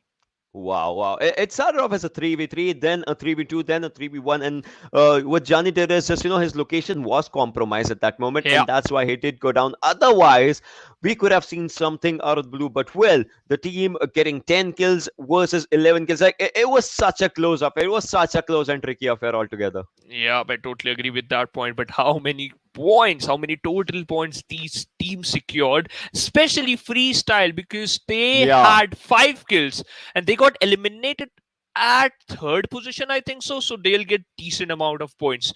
Let's see. I really want to witness, I really want to watch, I really want to see the overall ranking. Well, I would love to see the overall ranking as well, just to look forward to how the things just go forward, because we get the match rankings. Obviously, after that, we'll get to know about the overall ranking. That just creates a reality check for a few teams. There are some teams that are obviously at the top position, but then there are a few teams that will be getting that reality check, and it's kind of needed, I would say. Yep, you have to be prepared for that reality check. Let's see. By the way, we have the match ranking in front of us of Game 2. Just victory with an incredible chicken dinner. They are on the top at this match ranking with 25 points. They are looking really good, right? Those 10 kills did surely help them out. Nightmares with 11 for themselves. We were talking about it. This team was looking really good. STDX with 7 kills. They got the 3rd position. Freestyle did really good in this game. Obviously, we were just expecting even better for them, and they will be just coming back forward with the game. But Team Prime, well, in the overalls, I don't know where it's going to reflect them. Maybe in the top 3 for sure, but one good game and one decent game, they need to get even better for sure. Yep, they have to. Meanwhile, the Slayers, they just secured 5 total points, and those 5 total points are from the kill points. So their kill department is looking pretty strong. But you know what? You have to work on your placement points department too if you have to be on top. Exactly. They will have to just work around those things. But then you remember when we talked about the early skirmishes, the early fights, we saw a lot of Winchesters being used in the early fights. Then we saw the players just not giving out their own locations when they were taken. So all those things were just going down. So somehow some fights did go good, but for other players, fights did go bad as well. Yep, especially Team BTC, they got eliminated at the 1st position just because of that late rotations. But we were talking about this thing. Those Winchester's shots were so good. those were the ones that started off with the fight for themselves, and that's what the players kind of just needed to see. The audience needed to see. The players were just getting out their own best of everything for themselves, and that just went down in a really good way, I would say. Yeah, meanwhile, if we talk about this last fight, this was literally insane. Respect, he got eliminated, but he knocked out 2 players of the team Nightmares, and after this, I don't think so that he can survive for too long. Just because of that, just we can take an amazing second in a 1920 on the top in overall ranking. Yeah, I mean, talking about the overall ranking right now, 31, 30, 29, 28, it's not that far away, I would say. Even for the teams, you talk about Dynastic 777, one good game can get them to top 3 as well. So it's not so far away. So every team right now I can say it comfortably that they're testing the waters for themselves. That's all that they're doing. True, and you know what, if you're talking about testing the waters, I think so Team TUF, they are doing the same thing, because I cannot see them on first page, but I can see them on the second page of overall ranking on 12th position with just only 3 total points. Yeah, with this much amount of points, that's where we can see it all for it. So let's just look forward to how the things just move forward onto the fights, as we'll just talking about it. We were talking about it, if anything. So with this match out of the window, I would say obviously the next one is going to be Erangel again. So somehow I would want to see a different sort of an Erangel as compared to the previous one. True, I totally agree with the point, because you know what, the map is same. Sometimes the circle is going to be the same too, but the outcome is going to be different every single time. I know that. Exactly. And with that outcome just coming up different, somehow some teams are ready for it, some teams are just not ready for it. So it just goes down to that as well. Like your capability, you got to think outside the box if you need to. If you don't think outside the box, things might just go bad. You know what? I also want to think outside the box, but for that we need one little bit short break. So we'll go on a short break, and coming right up, it's going to be the Erangel map. Are you keeping it real? I'm calling shotgun, wanna see my baby run. Oh, what's the word on the sea? Kicking up the dust, if you know what I mean. We got a good thing going. We got a good thing going on.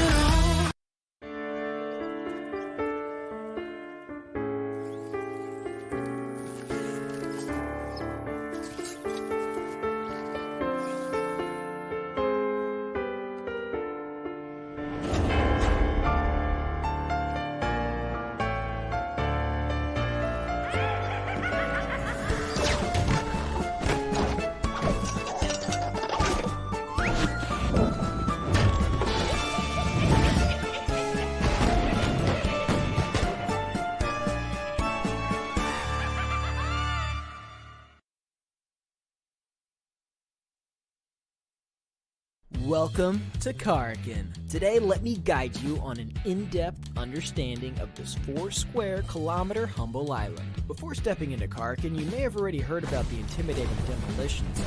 In Demolition Zone, buildings will be destroyed into smithereens. But rest assured that today's tour will be a safe one. Karakin might be a small island, but the textile industry of the island works as a crucial financial support for the entire island. Our first attraction is Al Haik. Al Haik is a medium-scale town, and people who lived here refine pigments for a living. Then those pigments will be sent to Hadika Nemo for dyeing. Skyscrapers are scarce in Al Haik.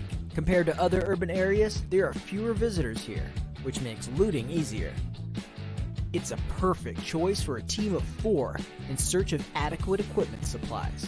We'll be walking by the sea, and our next attraction will be Hadika Nemo, which serves as the port of importing raw materials of Karakin. Imported textiles are dyed in vats filled with multiple colors and distributed to the factories. If you want to choose this place as your landing spot, then it's recommended that 1 to 2 players in your team land in the containers area, as they can easily find combat supplies here, and head to the city to support their teammates. In the middle of our journey to Al Habar, we'll be passing by an enclosed warehouse. You will need to use sticky bomb to blast the walls that look less solid to get in. There's always something nice in here. But be careful, as one might not want to hide behind those walls during combat, because those unmaintained walls can be easily penetrated with just a touch, making you susceptible to attacks from enemies and exposing you to dangers. The next stop is Al Habar, which is the largest urban area in Karakin. There are many residents, hence the numerous high-rising residences. No doubt this place will be a popular spot in the future. Our next attraction is the port city of Bar Shahir, which stores and exports goods of Karakin. This is the perfect spot to search for weapons, making it my personal favorite. Next up is the city of the West, Bashara. It was a city congested with residents, with tall buildings providing convenience in observing the surrounding movements. Just make sure not to lose your directions here. Our final destination is the cargo ship, located at the southwest corner of the map. This ship has been idle here for forever, and has already been abandoned. Yet there are still goods that remained here. However, due to the gigantic size of the cargo ship and the containers, this place no doubt becomes a place to rumble. Don't you feel the excitement already just thinking of it? Besides these urban areas, Karakin also houses many such little buildings. Rumor has it that there's another passage beneath these buildings, as well as a huge space beneath Karakin. Well, it's up to you, believe them or not. Alright, your Karakin tour is now closing its curtains. Looking forward to seeing you next time.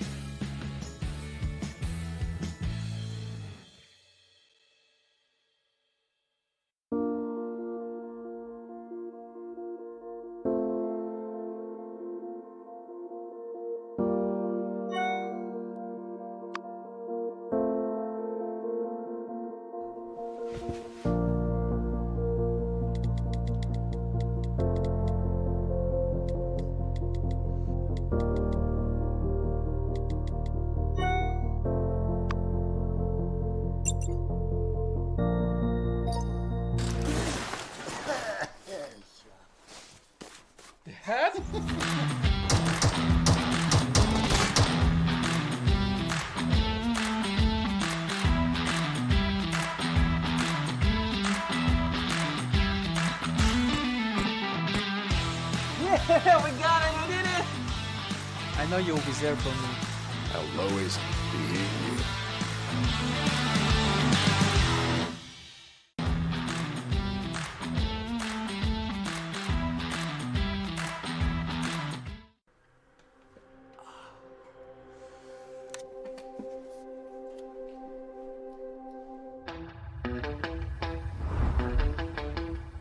Are you keeping it real? I'm calling shotgun, wanna see my baby run. Oh, what's the word on the sea? Kicking up the dust, if you know what I mean. We got a good thing going. We got a good thing going on.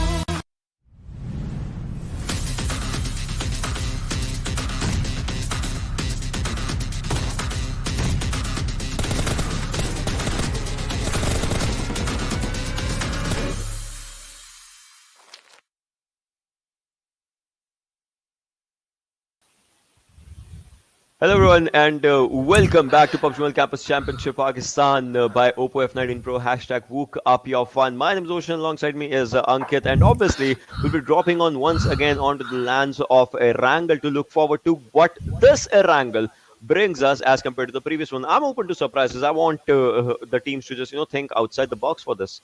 So yes, after a short breather, I'm up against. Let's see what this Erangel is gonna bring some action or not. Last match we saw some real actions because there were 4 teams actually in the last and second last half of the circle, and especially let's talk about the team freestyle. In the first match they faltered on. In the second last match they did bring down very close to the wire, but respect, he was on the verge of making a 1v3. Had that been a case, it would have been phenomenal for the team.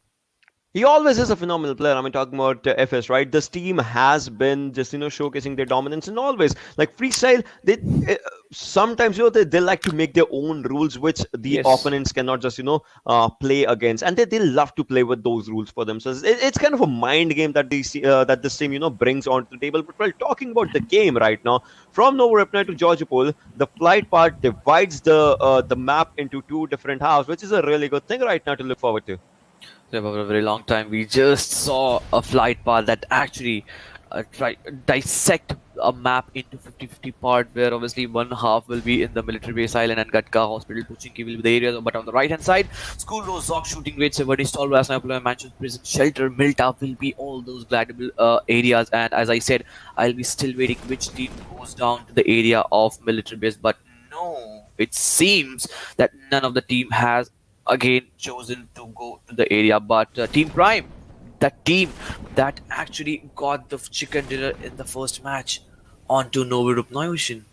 Yeah, we can see those teams just dropping down to some locations for themselves, different locations for themselves, just to try something good, and maybe if the circle just will be helping them out or not, it just goes on to these calculations as well. It's so far away from them. It's really far away from them.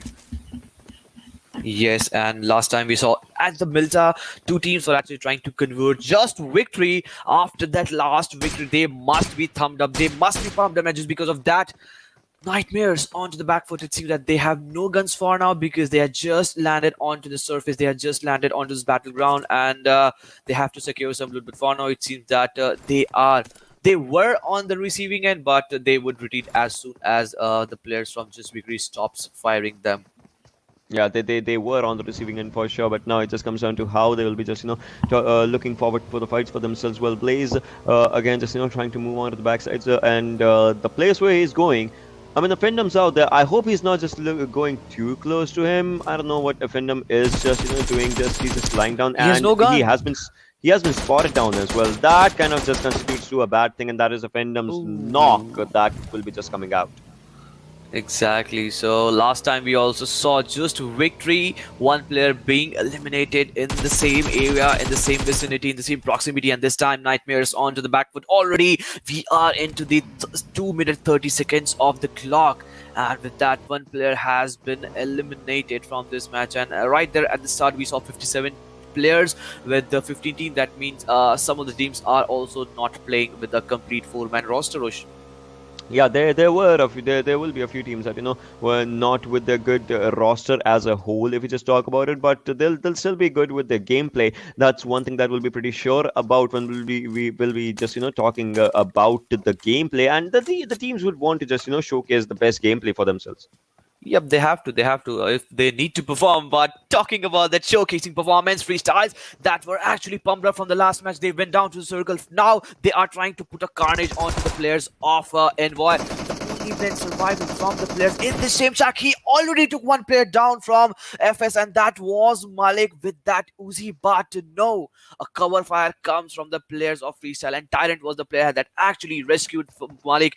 And for now, Malik would be given revival. Envoy. Adil Ash has been eliminated.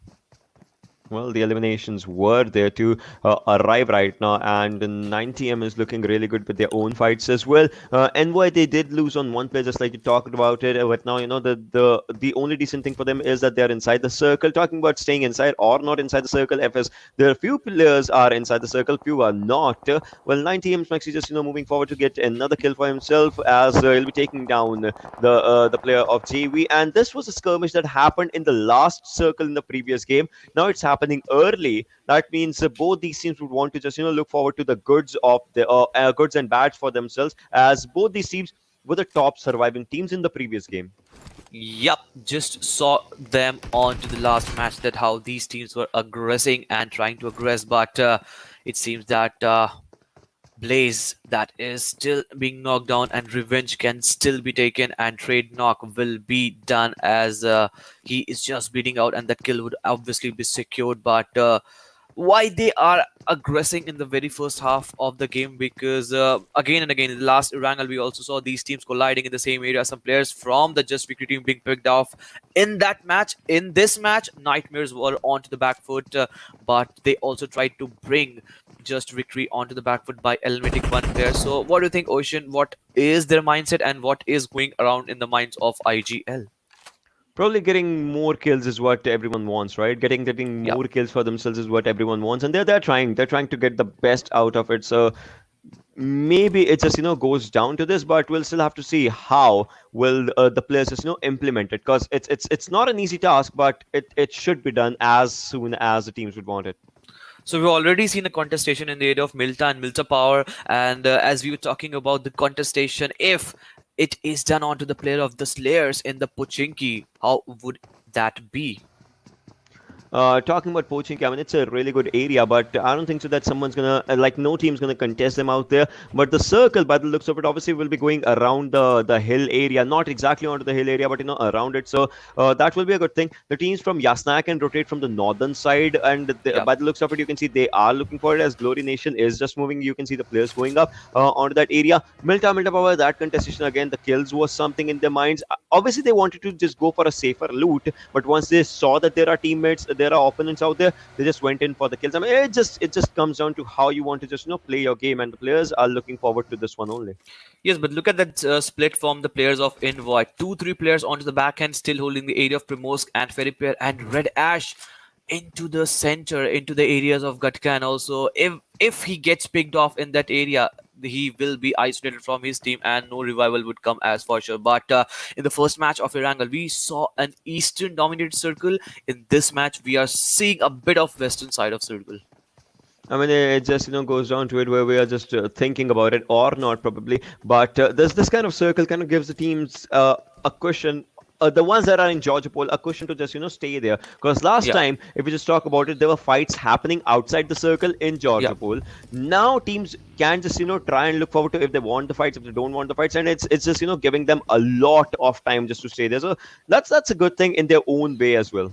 And he's talking about Georgia Pool. How can you forget the area of that mountain that is being held by Tough, and they are just trying to have a stronghold over that. And not just only that, they are playing in a Sift, Thor, and other players of Tough onto the mountain area, and Venom very far away from them. So this is a move that they are actually trying to make and let them go into their favor. But for now, it seems that the players are still out of the zone. I'm talking about the players of Just Victory and Nightmares. They have to go into zone, and I see no fight breaking now onwards from them, because this is the moment that most of the team would try to find a good location into circle. But talking about that, Arkadians have spotted some of the players in open, and yes, one player has also been taken down, and that is the players of Youngsters. So two bad outings again, and in this third match, they are not looking good.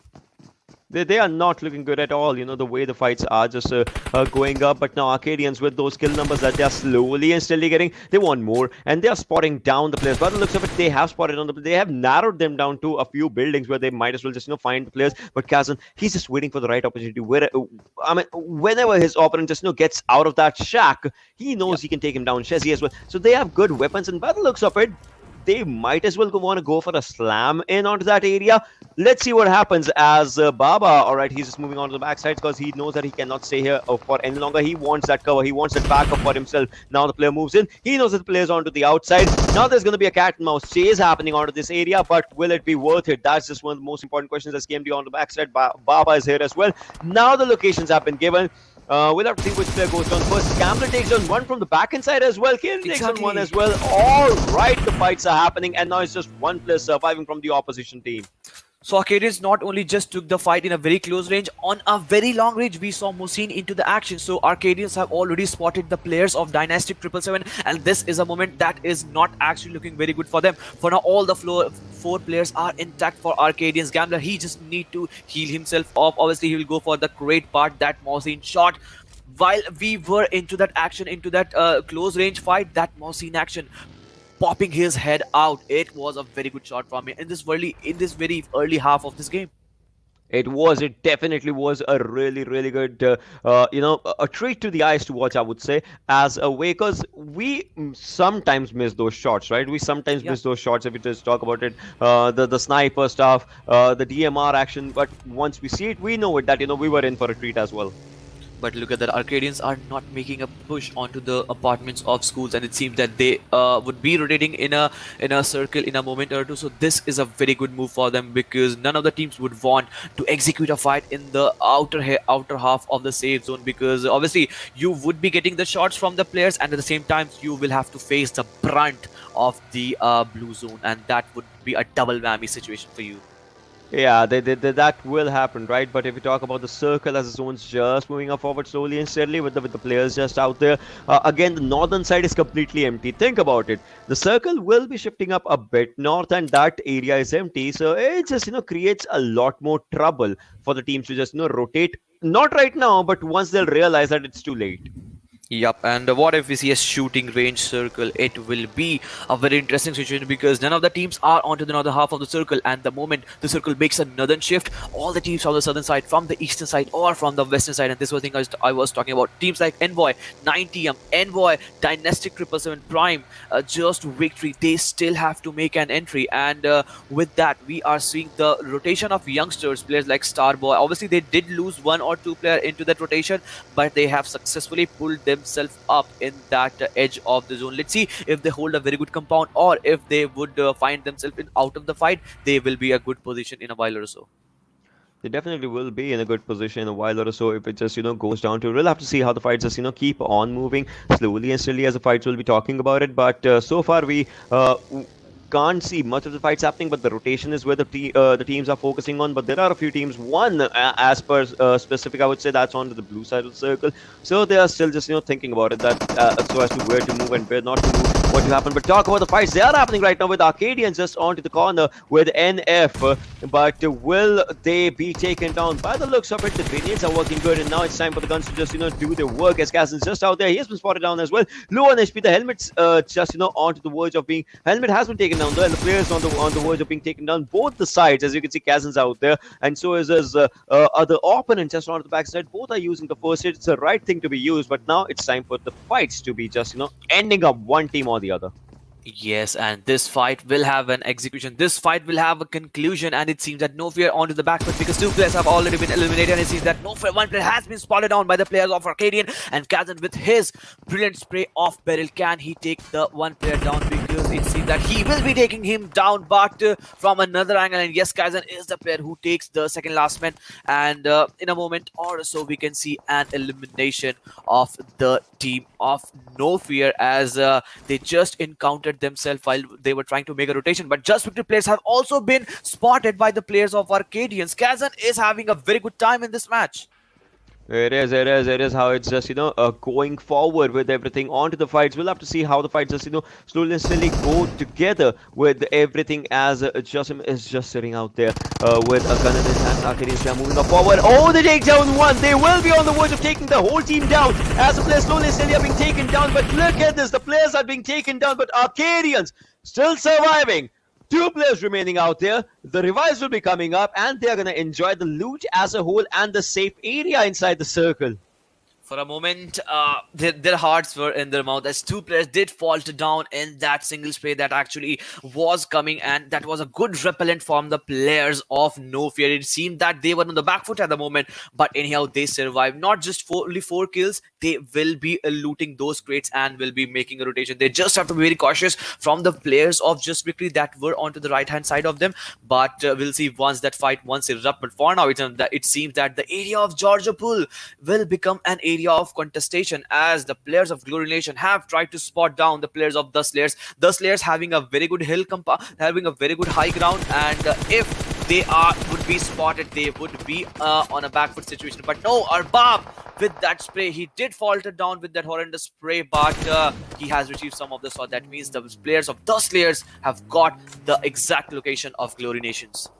Well, they do have that location for themselves, but will they be able to take up the fights? As there are so many buildings on these areas, and taking the fights in the buildings, it might as well just be a challenge. Meanwhile, the Slammins have just arrived, and the players want to move forward. Hacker is just out there trying to move forward. He's not stopping at all. He's trying to find out every area by the looks of it. But now this might as well be a mistake, as they have just given up their locations. But Hacker will be taken down right now, as he was just out there with his full body exposed onto these shots that were being taken down. Let's see if the finish does happen or not, as players are just moving on to the backlines, and they're constantly spraying with the guns, changing out left, right, and center, because they know they need to revive that player. They need that player to survive. But now the grenade has been locked down. Does he know or not? Does he know or not? Does he know or not? Well, the grenade was out there. Will take him down by a blast.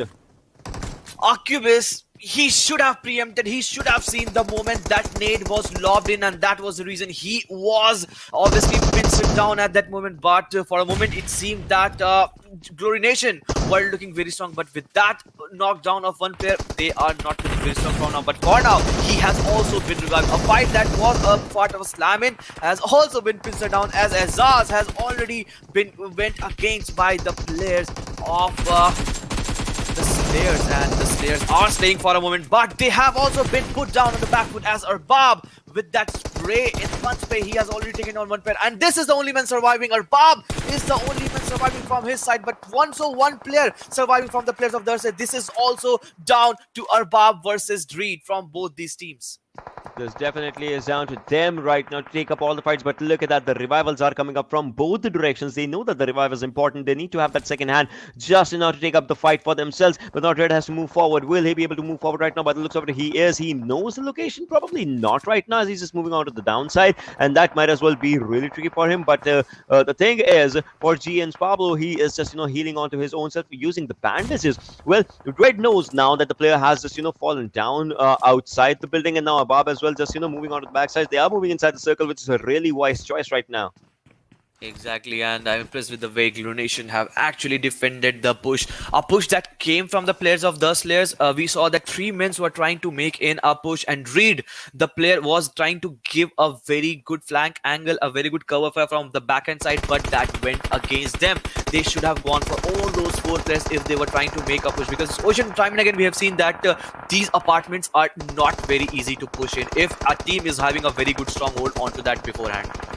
It does show it, right, that these apartments are just not at all onto a good area for the players to just be pushed in. But still, players just try to get their best out of it, and sometimes it just works on, it does not. But while talking about it, so many players being taken down slowly and steadily. Arkadians, they need to go for the revive, but looks like it, Kezan, whenever he tries to move forward, he gets that grenade spin that's being just taking the players down. That was Molotov the next time that just came right next to him. He's just trying to stay safe. Now goes for the revive, will be taking his player onto the toll of the next fights. But talk about the circle again. The circle is really different from the previous ones, and the players, they'll have to look forward to it as for how they play it, because it will take more of the brain as compared to the strategies to be played onto these kind of a zone.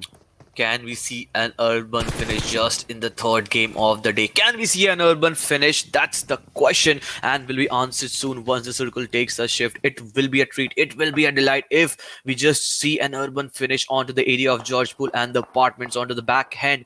If we see an urban finish, but for now, it seems that all of the teams, all of the players are trying to make an entry, and just because of that, BTC 90M 18 team member, that is of Glory Nation, and obviously the Slayers and most of the teams are into zone and holding that compound. Look at that, players of Tough holding a 2-1 split, and with that, talking about Tough, Venom with his multiple mini tap shots has taken some player down of one team, that is the Glory Nation. The players are taking up a bad toll onto themselves. They would never want, to go for this one, but it is what it is. This is how it's just happening against the players. But now look at this. Pablo, still trying to spot down someone. He's still trying to get that information for maybe himself or maybe for the fights. If it just goes down to, we'll have to see if the fights just, get onto the best out of everything or not. And slowly and slowly, the teams are trying to get their own good fights if it comes down to it. But still, the next zone is something that will decide if the fights happen inside the buildings or not. Well, by the looks of it, it just almost stays there, yeah. Exactly, almost close to, I can say, Ocean, 50% of the zone is favoring the compounds and the 3-tier stories, but 50% is onto the ground. After this one shift, if that goes into the favor of open ground, it can be a game again for Prime. It can be game for just victory. That is the lone man surviving. But for now, it seems that Team Prime has to make an entry. But before that, Glory Nation trying to make the most of it, the situation, and it seems that the Slayers have been pinched down and have been eliminated. And yes, securing 5 kills onto the name. Glory Nation looking strong with the 2 men strong. They are kind of decently strong with their own players just surviving out here. But Pablo, I mean, has to move forward. Will be moving forward. But after that, after that smoke, what sort of a danger lies ahead of him? That's going to be one of the most incredible questions that he needs to look forward to. He needs to answer for himself as well. Right now, Quadra trying to spot down the players as well, and let's see if that happens. Yes, but for now, Kaizen is also trying to spot down the player. The question is, will they be able to allow all those players that are trying to make an entry? But no, Quadro, we just saw a movement trying to spot the players, and yes, some players of Glory Nation are onto the crosshair of it, and just because of that, he has been taken on. But with that, also we can see the kill feed dancing one by one. Some of the players are taken on. BTC now goes down with the player of Tough Edgar, and it seems that BTC are onto the back foot as Fury has also been taken down by the another team, and that is of STDX. I mean, the players will be just, being taken down for themselves, and they never would have wanted it. But now talk about Freddy just out here, trying to spot down the players. As 27 bullets, might as well need to reload. I mean, in these kind of circles, you need your full potential of the weapon for your own self. If that just, happens, but we'll still have to see how the fights are going to be just moving up forward with everything. Ocean, just imagine if the circle goes into the favor of Team Prime. How is this Ridge gonna help them? How this Ridge gonna convert this 2-kill match into this 21 minutes into a chicken dinner? I mean, probably we will be able to see it in a while as for how this is going to be just, moving up forward. But now talk about this Prime Smart again, just, trying to spot down the players. Prime, like this team needs that chicken. This team needs to be undefeated in Erangel, and that's what they are trying to go for in the best ways.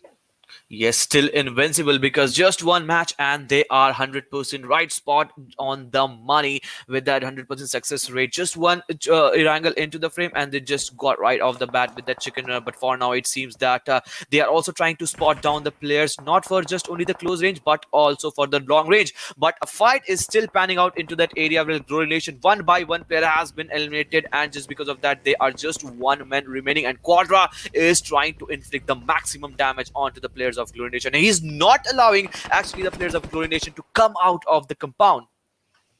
They're trying to get whatever they can at this moment, trying to get every fight that they can at this moment, and with that, it's how the fights are just happening up. But now we'll still have to see how much more can the teams endure for themselves. As Prime, well, they have to move inside the circle again. Arkadians have to just get inside the circle. Staying outside the circle might as well just be really bad. But if you're onto the lower grounds, the team on from the higher ground can backstab you. And by the looks of it, Kirat is ready to do that for themselves if they can just find the maximum, like the best potential for that grenade to just do the maximum damage.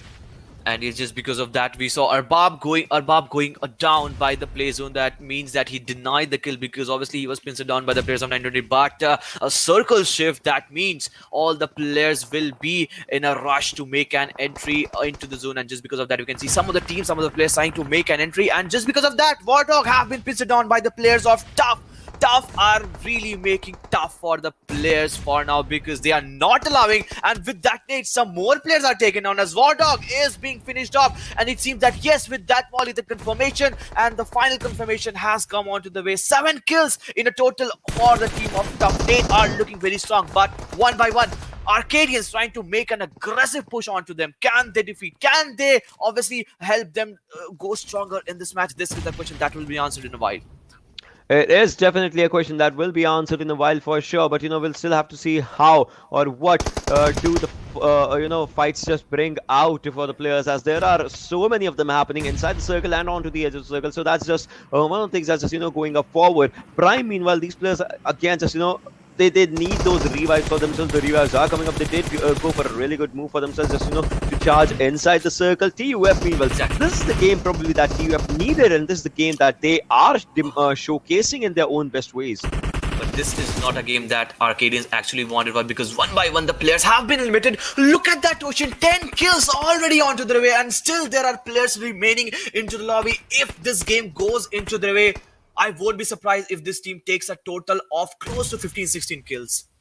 They would love to get that number, right? They would love to get that number for themselves, and they are looking really good for that number to just arrive as fast as it can be, if you just talk about it. So maybe in a while they would just get those skill points and the placement points as well. Well, they are looking decent, so no one would want to stop them. I would say they don't want anyone to stop them. Yep, if they have to stop them, any team needs to stop them, they just need a Herculean effort because 10 kills onto the name, you are already bolstered up with another level of confidence. And who will be the team that will be trying to act as a bedrock, trying to act as a rock into them and would try to make a slam to obviously stop them if they have to make a chicken run for now. But for now, it seems that most of the teams are out of the door as a circle has already made a shift, and with that, most of the team have to make an entry. Talk about this team. FS have only just 2 kills, but 2 players surviving. They might take a chicken run, but with that, Arkadians' last man surviving Kazan has also been taken down. But out in the open, he barely survived that shot. Had that one more shot connected onto that players, they could have been in a trouble. They could have been in a lot of trouble with this one, just staying out there. But now, the most important thing is FS. How much longer can they survive? You saw a grenade just getting right really close to Vegeta, though. He was just out there. Oh, this might as well be a mistake, as you will be taken down. Now we are down to 5 teams and 12 players alive. Malik, is this drop down a bad one? By the looks of it, it is, as he'll be taken down right now. A bad drop, I would say, because Malik has been taken on. Vegeta, the only one surviving from their side, as Sirius is trying to make the most of the situation. But a good cover fire with that killer takes the knock onto the player of Sirius, and Mujrin has also been pinched down. That means STDX are looking very strong. 1-1 fight, and can he takes down? But no! Edgar punishes him and takes him down. With that, FS faces an elimination at the 5th spot. Well, that did just happen right now. Edgar's just, still trying to take down the players if he can, slowly and steadily. TFM all around to the backsides as well, just, being spotted on. Edgar, he needs to stay safe. He needs to stay safe. He's being shot down slowly and steadily. He knows he has time. He should give that time slow and steady for the other teams to just, get up on their own fights. Otherwise, he knows that he's going to be losing on a potential position. But look at that. He's moving up forward. Gets spotted down, though. Needs to heal up. He needs to heal up right now, but no, he'll be taken down. As we were just talking about it, that's the haste that he should not have done right now. TF Venom is the last one surviving, has just 1 kill. Will he go for the revive? He should go for the revive. His teammate should come really close to him right now in order to get that revive. Meanwhile, Prime and STDX, they are the teams fighting against each other, and Prime, they need that chicken and they need to be unbeatable at Erangel back to back if it just goes down to it. But TF, they are just out of Venom. Well, will he survive? Will he survive? Will he survive this grenade? It's being cooked up. It is being cooked up. You want to watch your back, man, as the nade is going to do a bit of damage, but did not take him down. He's still surviving, still breathing right now, and still giving up a revive to his teammate. Yes, he does. Yes, a revive has been finally given. That means they are already 2 men strong. This nade, if this connects, will, but no, at the right point, at the right time. Obviously, this was not a nade, but with that, can we see a push? Alpha obviously tried to preempted a push, but there was no players into the zone. But Team Prime just not giving up onto that, close onto that fight that they actually got onto the first match. And if STDX and one more team collides against each other, this can be a game for Prime, because Prime are holding a very good angle. Prime are holding that broken boundaries, and it can be a game for them. But making tough for the players of STDX. It definitely can be just, a really, really good game for them. If we just talk about the games that are just moving up forward for the players. But right now, it just goes down to those 3 teams again and again and again for the fights to be taken down. But look at that. Sirius has been taken down right now. Needs up a revive, but that's going to be a really, really tough choice right now as the players will be moving up forward. Edgar, what can he do? I mean, Venom has taken that kill in his own hands, and he has another kill right now. But talking about what the players of Turf, that's going to be Edgar, obviously, just onto the front lines of the fights, trying to spot down the players. He does not have to over-aggress. Spark is onto the upper side as well. The circle's moving up forward, so that just creates a lot more panic in the minds of the players. But now will the revive be coming in handy? By the looks of it, the revive is being taken down, but will he be moving up forward? And Venom, if he has to move forward, he knows that the players will be onto the left-hand side only. But now is the time, the reality check as for the players. Will they jump out or not, as this fight is moving out in the open areas? Not so open, but still, as Venom's onto the backside, takes on 1. No, he does not. Kirill is still surviving with 1 HP. Slight HP survival. DUA port is down. STDX is surviving, but Prime, are they unbeatable on the lands of Erangel? Alpha goes down. Sparks the last man surviving. He goes down, and Prime, all right. Again, Erangel is their home ground to dominate. Exactly. You throw them the map of Erangel, they are gonna be coming up with that chicken, a well-roasted, a well-cooked chicken, a must-deserved victory from them. And what a game.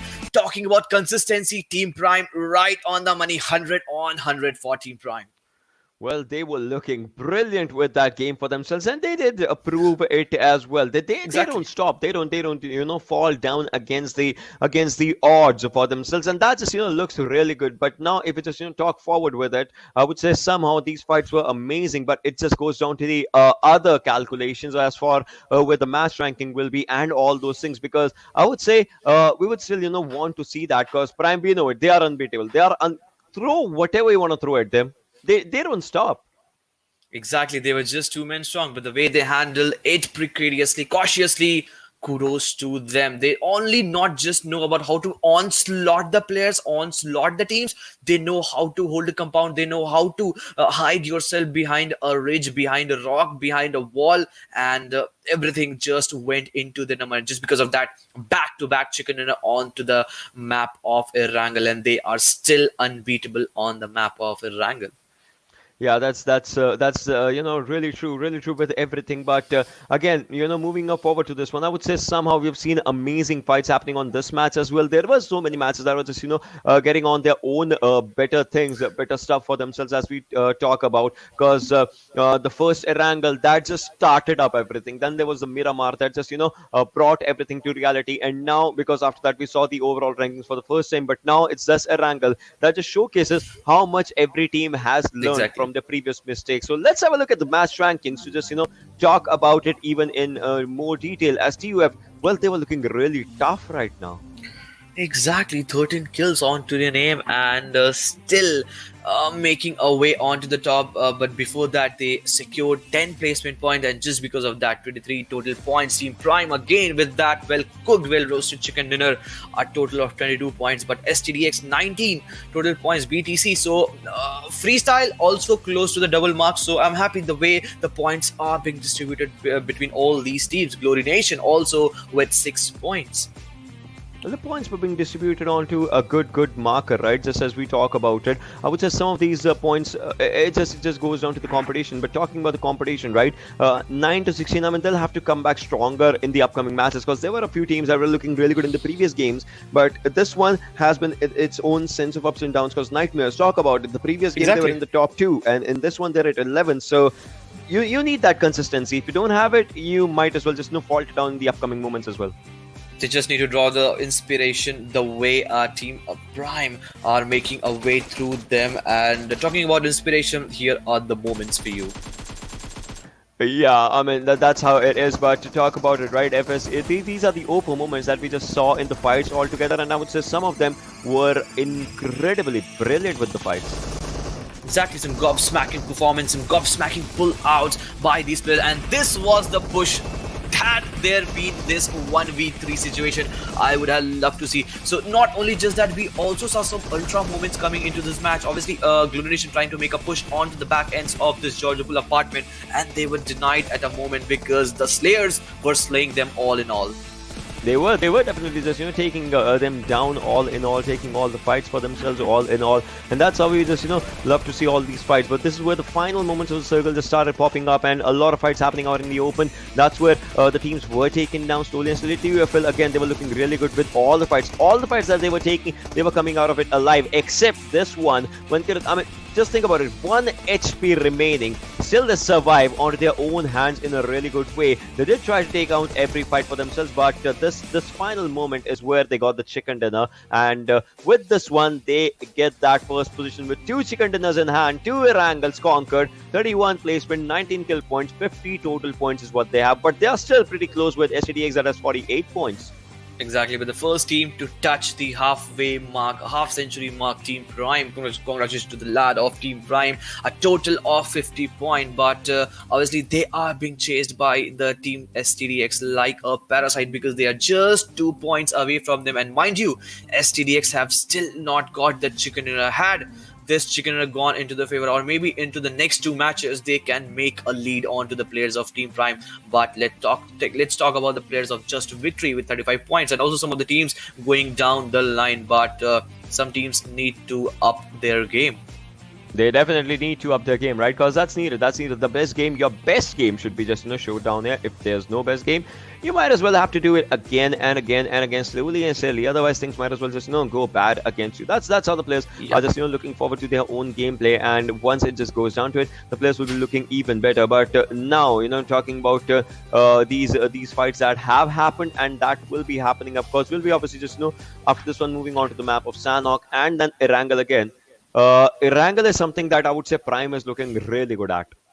Yes, and the good thing going into the favor of Prime is that one more game into the day is left for them. So if they want to maximize, if they want to capitalize, because they are right now in that momentum, they have that speed that can actually help them propel and shoot up their numbers. Exactly, but with this game out of the picture, out of the equation, we'll be heading on to a really short break. Coming up right is going to be the map of Sanhok, so you guys just don't go anywhere. We'll see you after this. Are you keeping it real? I'm calling shotgun, wanna see my baby run. Oh, what's the word on the sea? Kicking up the dust, if you know what I mean. We got a good thing going. We got a good thing going on.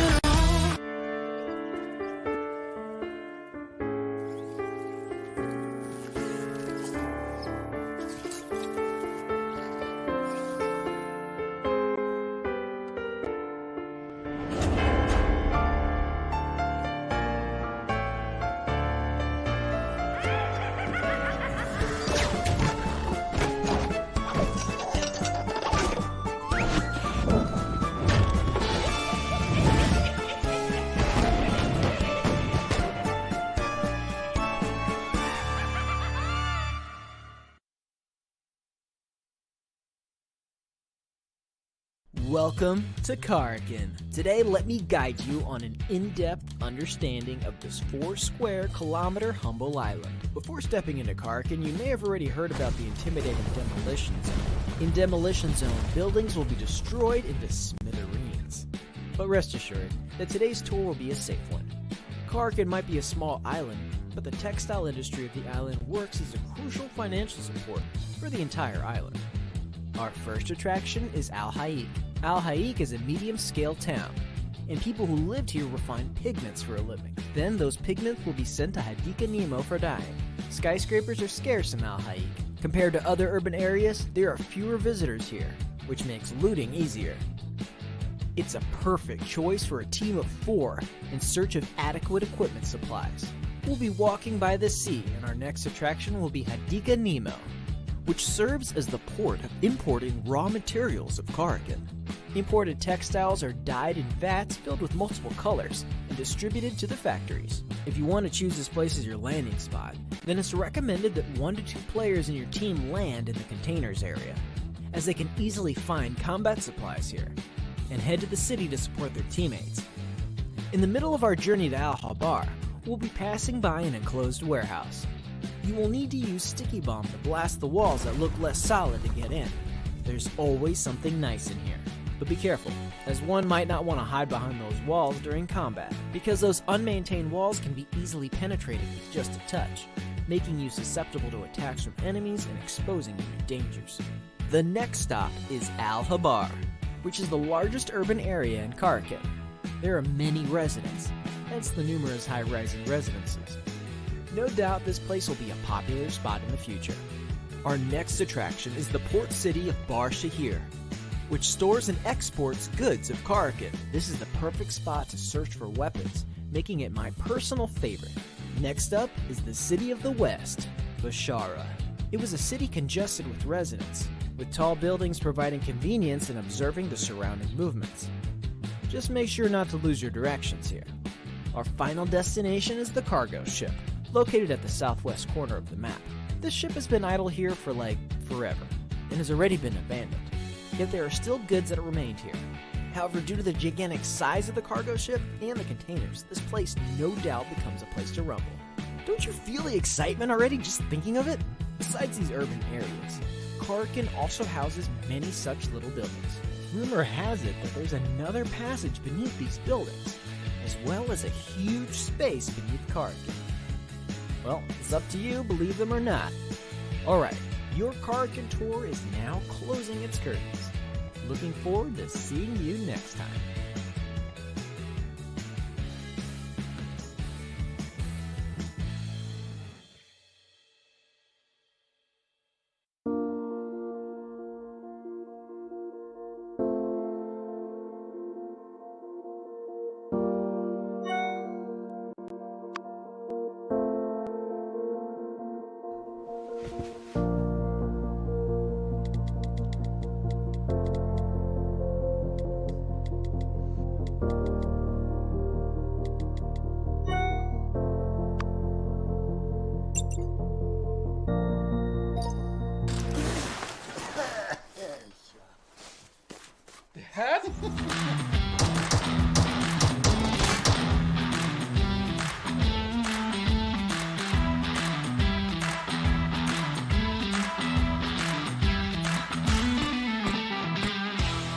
Yeah, we got it, we did it!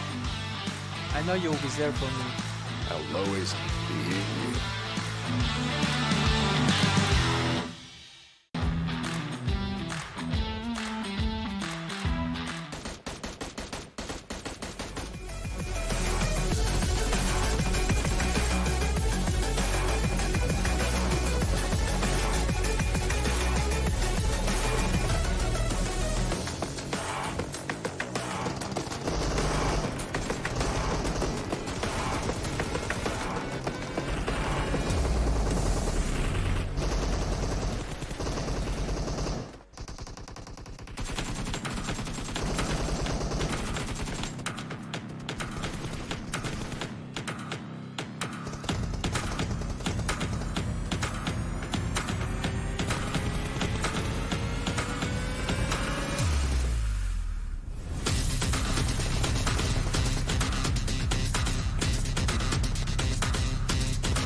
keeping it real. I'm calling shotgun, wanna see my baby run. Oh, what's the word on the sea? Taking up the dust, if you know what I mean. We got a good thing going. We got a good thing going on.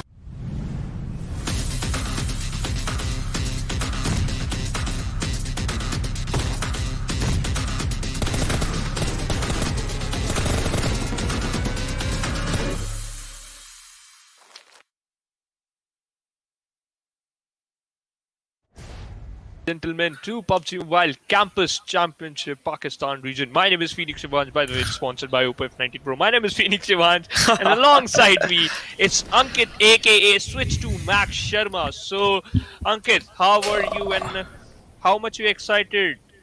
How excited you are? My bad. By the way, I would have loved. By the way, I would have loved if you have coordinated my name and title same, because I'm Ankit Sharma with Switch to Mac.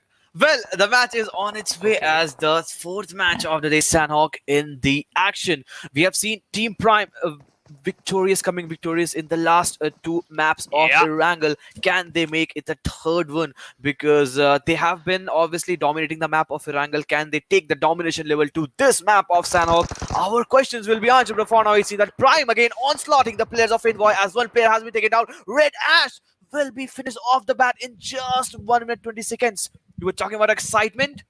Here it is, Yuvansh. Yeah, here we can see that the first kill and the first blood, basically we just witnessed the first blood, and right now the players from Envoys just hiding behind the rock. Smart, I know, just gonna finish him off because he has that UMP, and that one player, he has nothing except dying alone. And yeah, okay, that was a cheeky move coming from the side of Sheezy, because he just picked Smart, just gonna kill him. Yep. Arkadians into the action, and this can be a dreadful situation for Team Prime because they were just not ready for this. But look at these ways the players of Envoys are up alliance against the players of Arkadians. They have nothing. They have no vest, no guns whatsoever, and this can be the quickest or the fastest elimination till now. If the players of Envoys will be spotted on, and hope so they will be spotted on, because Ash, obviously one player on the right side of KMO, has been spotted on, and I've just seen KMO just trying to split out some of the shots on the players of Envoy. If I'm not wrong, this is a fight going on near that Paradise Resort, Exactly. and we all know that Paradise Resort is one of the most deadliest area in Sanhok map, other than Boot Camp. Meanwhile, Ash still hiding behind that rock with his teammate, and we can see both the teammates in the same vicinity. Cheesy, he can do something cheesy if he can spot down the players of Envoys. But right now, we have the safe zone in front of us, and every single team, mind you, every single team except Just Victory and STDX are inside the zone, so they are quite happy with this play. So yeah, talking about the circle, we have seen these circles again and again, time and again in this PMCA tournament so far, and I feel like this circle might go towards the area of Paradise Resort or maybe the area of Bhan and all, because we have seen these same sort of circles. But look at that cluster that is actually developing onto the area from Paradise Resort to Camp Bravo, and I'm more concerned how the way STDX are gonna make an entry, because if they had done the homework, they must be knowing that 4 or 5 teams are dropping down from the area of Mongnai to the area of Camp Bravo and Bhan, and if they had done the homework, I am sure that they would not go from that area and make a rotation. But talking about rotation, one team is also trying to make a rotation, and that is of RB from the north side of Paradise Resort. But look at that split from FS. Respect, Tyrant onto the area of Cape, and Malik and Ali onto the area of Docks. Yeah, you know what? This is literally, I saw them doing the same thing in the back in the days when they play. But why they do this? Pretty good question, because they have a lot of confidence onto them. But okay, it seems like that afternoon he got knocked out by jumping off a buggy just because of that fall damage. So yeah, if your vehicle is moving in a in a high speed right now. Yeah. If you jumped off from that high speed vehicle, you'll get knocked out, and we witnessed the same thing. But let's get back to the topic of freestyle. They have a lot of confidence onto them, and we all know that they are going to perform well because in the previous match they secured total 9 points.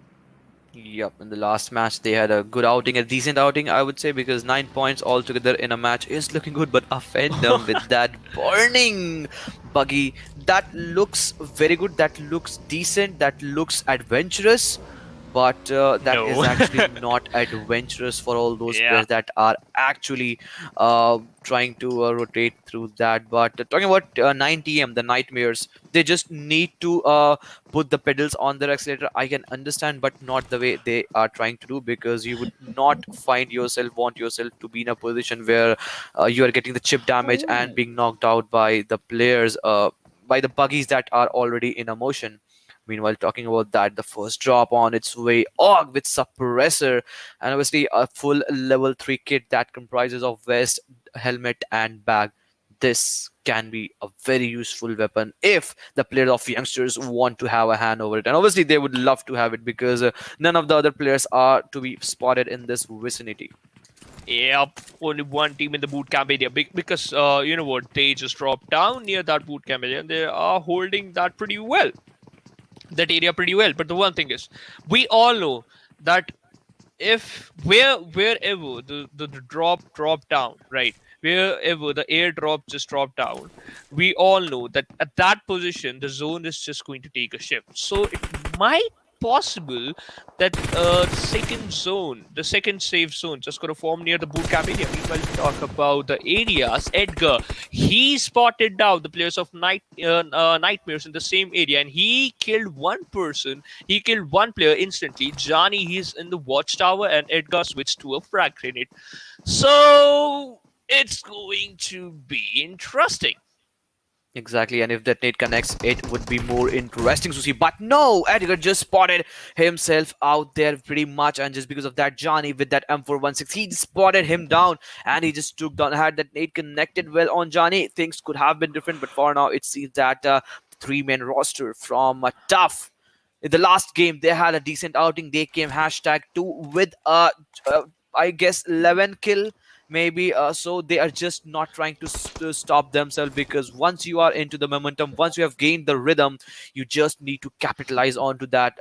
Thor has already aggressed himself above to make sure to tap that plus button and give the revival. But look at that position of 9TM's Maxi, very onto the left hand side of Yeah. the map. Yes, I was talking about that same position from 9TM's Maxi. If the players of Tough, especially Vendom, doesn't spot him, he can be taken down. Yeah, he can be the surprise factor for that team. But meanwhile, Smexy, as I just mentioned, he has to do some work if he want to take down the players of Tough. Because as I just mentioned earlier, that Tough secured 7 to 8 kills. The answer is, in the previous match they secured 8 kills with the chicken dinner. So they want to repeat the history in this Sanhok map. Let's see. The same thing is going to happen. But at this situation, Nightmares, they are in a bit of trouble because they already lost one player. Exactly, 9TM with that one loss of player. And yes, this was the thing I was talking about. Now is the time. Smacky has already spotted down the players of Tough, and we just saw some of the shots being registered onto the side, and some movements onto the side of rocks and grasses. That means their location have already been revealed. All Johnny can do is a well-cooked grenade onto the face of Tough. Things can be tough from them. True, I totally agree with the point. But meanwhile, we're talking about things being tough. The same thing for these two teams. The players from Arkadians as well as the players from Youngsters. They are engaging in a fight with each other. Basically, the fight's just going to break out between these two teams. It's a 3v3 situation for both the teams. Let's see which team is going to win this fight and which team is going to collect 3 kills as well as some good loot. Which team is going to get some good loot?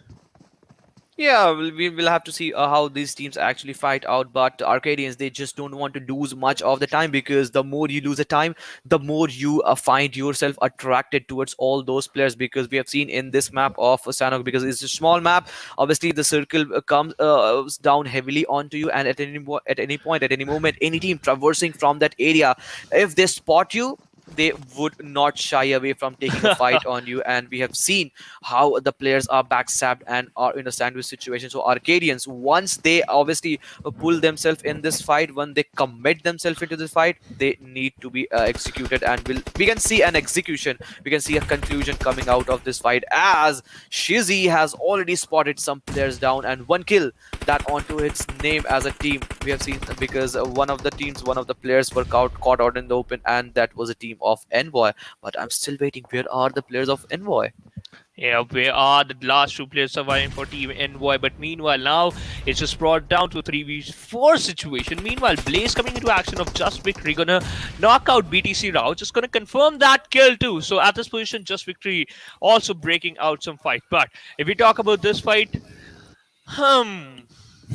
they are taking a lot of time, to be honest. Just engage in some fights. We love those fights, and that's what I like about these teams. Right now, we can see Just Yeah. Victory. They just pin down the players of Team BTC inside that particular compound. But what is the main thing which is separating these two teams is that fence area, that wooden fence area.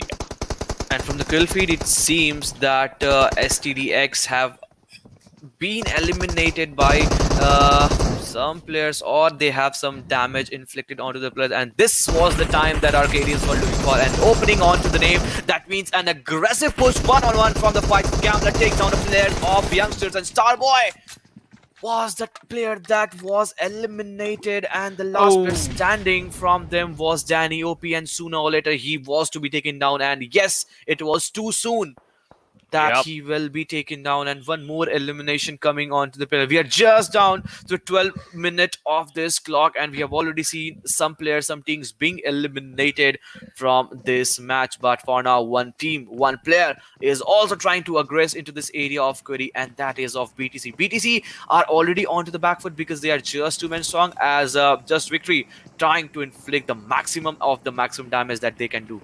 Yep, meanwhile, Raptor just charging, basically leading his team to the kill points. Basically, at this position, Raptor just gonna cook that grenade and gonna lob that grenade onto the compound of BTC. It could not able to dish out a single damage, but the main thing is, both the players of Team BTC, they got stuck inside this compound. Raptor, whoa, that Overcooked grenade was a bit risky, yeah.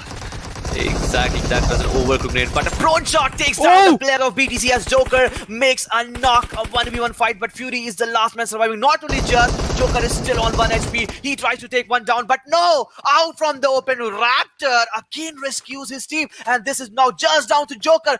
Just a wall separating because this fight. Has Raptor spotted him down, but no, 2 players onto that single player, and with that we see one more team being eliminated into this very first half of this match, into just 13 minutes. And Just Victory victorious, but Arkadians, they have sensed that we can secure some more kills on us, and they are just trying to roast all these players with these Molotovs. Shizzy just want to burn alive the players of Just Victory, and he has already secured DK for himself, just leading the charge. He has the Thompson, gonna spray down a lot of damage on Raptor. He also did the same thing, and Just Victory. Woo! Whoa! Let me tell you one thing. That Just Victory, they got eliminated after eliminating Team BTC. So it's a revenge from the side of Arcadians, and we can see another fight break down. Exactly, you just cannot find yourself more open in this area, but a very good knock coming from the side of obviously trying to capitalize onto the kill. A knocked player finally being capitalized by the player of DYNASTIC 777, and Arcadians are 8 kills in this very early fight, in this very early half of the match. Can Smokey be taken down? Can Baba be taken down? Can other players be taken down? Because Shazy, he is just not stopping. Look at the way he's trying to make a push in the open. This is sheer confidence.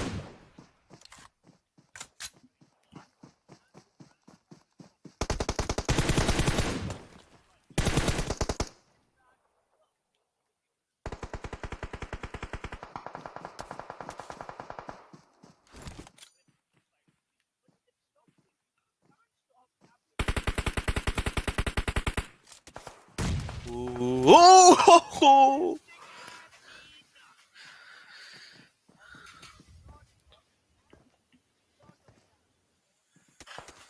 One more. On to them. Oh.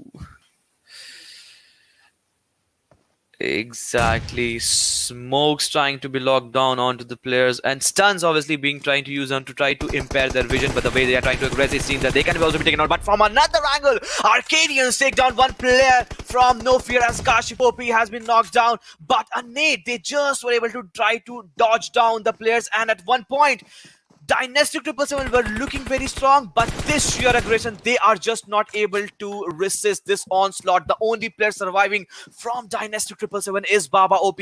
Can he let other players stand on their feet? Because if not, they are just reduced to 2 players, and they have to. But Shizzy, out of the 9 kills, 5 kills onto the name, and going 1-on-1. They are marching towards the players of Dynastic 777.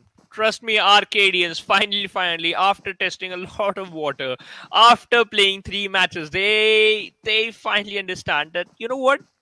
Let's start the game. Let's get into the game. And Shizzy is the one just going to lead his team to the kill points, because he already secured 3 kill points for himself. Right now, just trying to spot down the last min surviving for Team Dynastic, and just going to heal him up, just going to boost him up. Gambler with his M4, so as Kaizen with his M416 as well as, and they have 6x attached on it, and obviously if you have a 6x on M416, you get some pre-knocks. Shizzy is just not stopping. Baba OP has been spotted down, and they have actually been bullied off by the players of Arkadians, as one more kill has been secured. Who is the team? Who are the players are going to stop them? Because these 3 men strong are looking monstrous. These 3 men strong are looking humongous for now. Snake OP trying to execute that heal battle, but for how long? Because he still has that 2 first aid onto his name. But will Arkadians allow him to go into zone? That's the question. Yep, that's the main question. Arkadians dishing out a lot of damage. Obviously, they severely punished a lot of teams. Just Victory as well as the team of Dynastic 777. So as the teams as well. At this position, Arkadians, they are looking unstoppable. And you know what? We still have 10 teams alive, right? 27 players are still there. And out of that, Arkadians secured 11 kills. If we talk about kill securing at this position, Team Glory Nation, they have to do the same, because they knocked out Kirat. But Kirat, he's just inside that compound, just bleeding out, slowly and steadily bleeding out. But right now, the players of Glory Nation, they are doing a great job. So it seems that half of the lobby have already been chopped out by the players of Arkadians, and they still have 23 more opportunities. They still have 23 more heads to chop off, because 27 players are still alive, and from that 23 players, that means 24 more opportunity. Let's see how they are going to capitalize. But I'm surprised the way I am screaming is just because in a map of Sanhok, 11 kills just in that 15 minutes of the game. This is an incredible pull-off that is being executed. Yep, incredible pull-off, as well as incredible performance from the side of Arkadians. But the last player surviving from the side of Prime is Mujrim. They already secured 3 kills. They are at the 10th position, so they are going to get some placement points too. But at this position, the players of Freestyle, they received a lot of damage from one direction, and that one team who dished out some amount of damage onto the players of Freestyle, and the one team name is Team STDX. In the previous match, Team STDX, they got 19 total points. So they are going to do the same, I'm sure. They are onto the hashtag 2 position without any chickener, just 2 points below the players of Team Prime, and just because of that, they are looking very strong. In a very long spray, Respect has been taken down, but in a trade knock, Cheesy from another angle has taken down the player of STDX. That means the player of STDX are onto the crosshair of 2 teams. One is being the obviously one team is being the Arkadians. We can see from that long flanked angle, and obviously one team that is of the Freestyle, and this is not looking good for them, as they would be also trying to make an entry from that side. And I see a terrain that cannot go into the favor. I'll be more interested to see how they would find themselves in a circle or the other, because STDX, they also have to make an entry, and that is just 8 meter. Yeah, that is just 8 meters, but you know what? In the final circle, sometimes those 8 meters is so huge for you that it seems like you have to cover almost 800 meters. But at this position, if we talk about going inside the safe zone, the same thing is doing the same thing. The NB's players just want to do the same thing. Meanwhile, we can see that Ash, he is in. He is outside the compound, spotted down the players of Arkadians. But let me tell you one thing, lad, you engaged in a wrong fight. Exactly. This was the revenge moment for Envoys because one player was actually taken down by them, but you just cannot find yourself open a gunshot against the players of Arkadians because you have to be sure that from another angle, there are the players from Arkadians that would be taking you down. And with that, Shizi, again, 13 kills onto their name. Arkadians are looking also very strong in this match. Yep, they are not strong. They are literally very strong. I know it's the same thing, but you know what? I love to exaggerate the words. Meanwhile, Arkadians, they are down to only 3 players, but this already secured 14 kills. Ankit, what are they doing?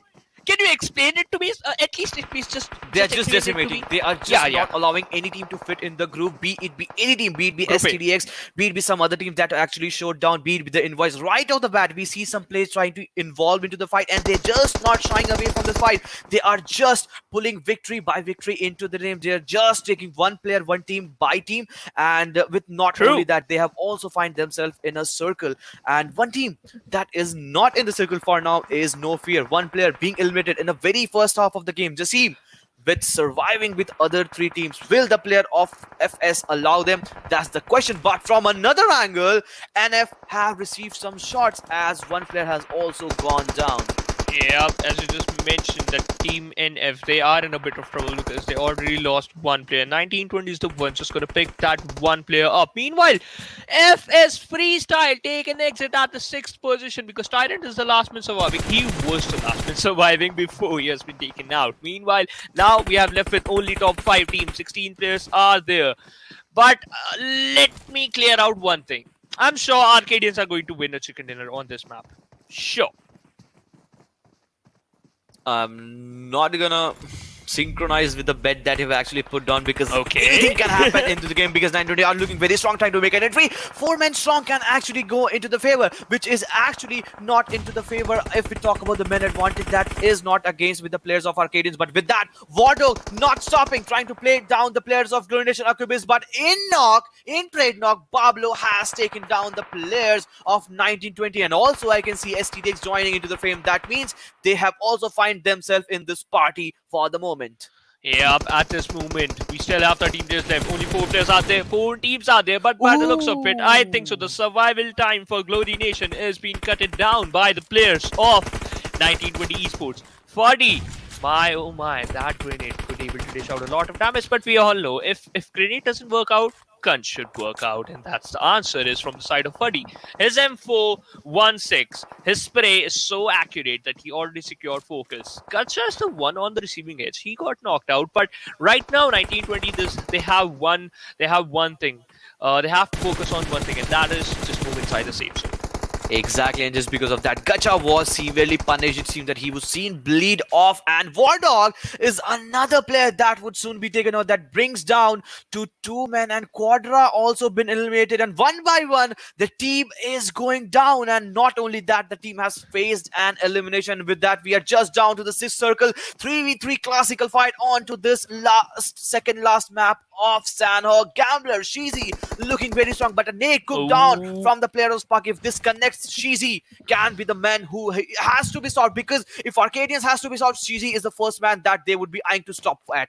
Yeah, because this man is humongous. This man just turned on his beast mode. Meanwhile, serious, come on, dish out some serious damage. That grenade, no, the answer is no. Come on, Shizi, is this man invincible? He survived that grenade. Wow, Ankit, I'm sure Arkadians are going to get this chicken dinner. You're gonna agree with this point, right? Come on. If you see the circle, yes, they are holding the circles. But one thing that is going against the players of STDX, that they are not holding a very good ridge. They have to come out of the ridge, and in that moment, the player Gambler is looking very strong. The moment Sirius is gonna pop his head out in order to get into the circle, in order to pull himself out of that True. trench, he would be taken down. And this is the moment they are being pincered down. Any moment, any hard you try, if this nade connects, this would be into the favor. Again, one nade dodged. If that nade had there been one more second onto his face, that could have been a one potential knock. But still, Arkadians are still 3 men strong. To be honest, Shizzy, he has good presence of mind because he know that where 17 the opponent- kills. Yeah.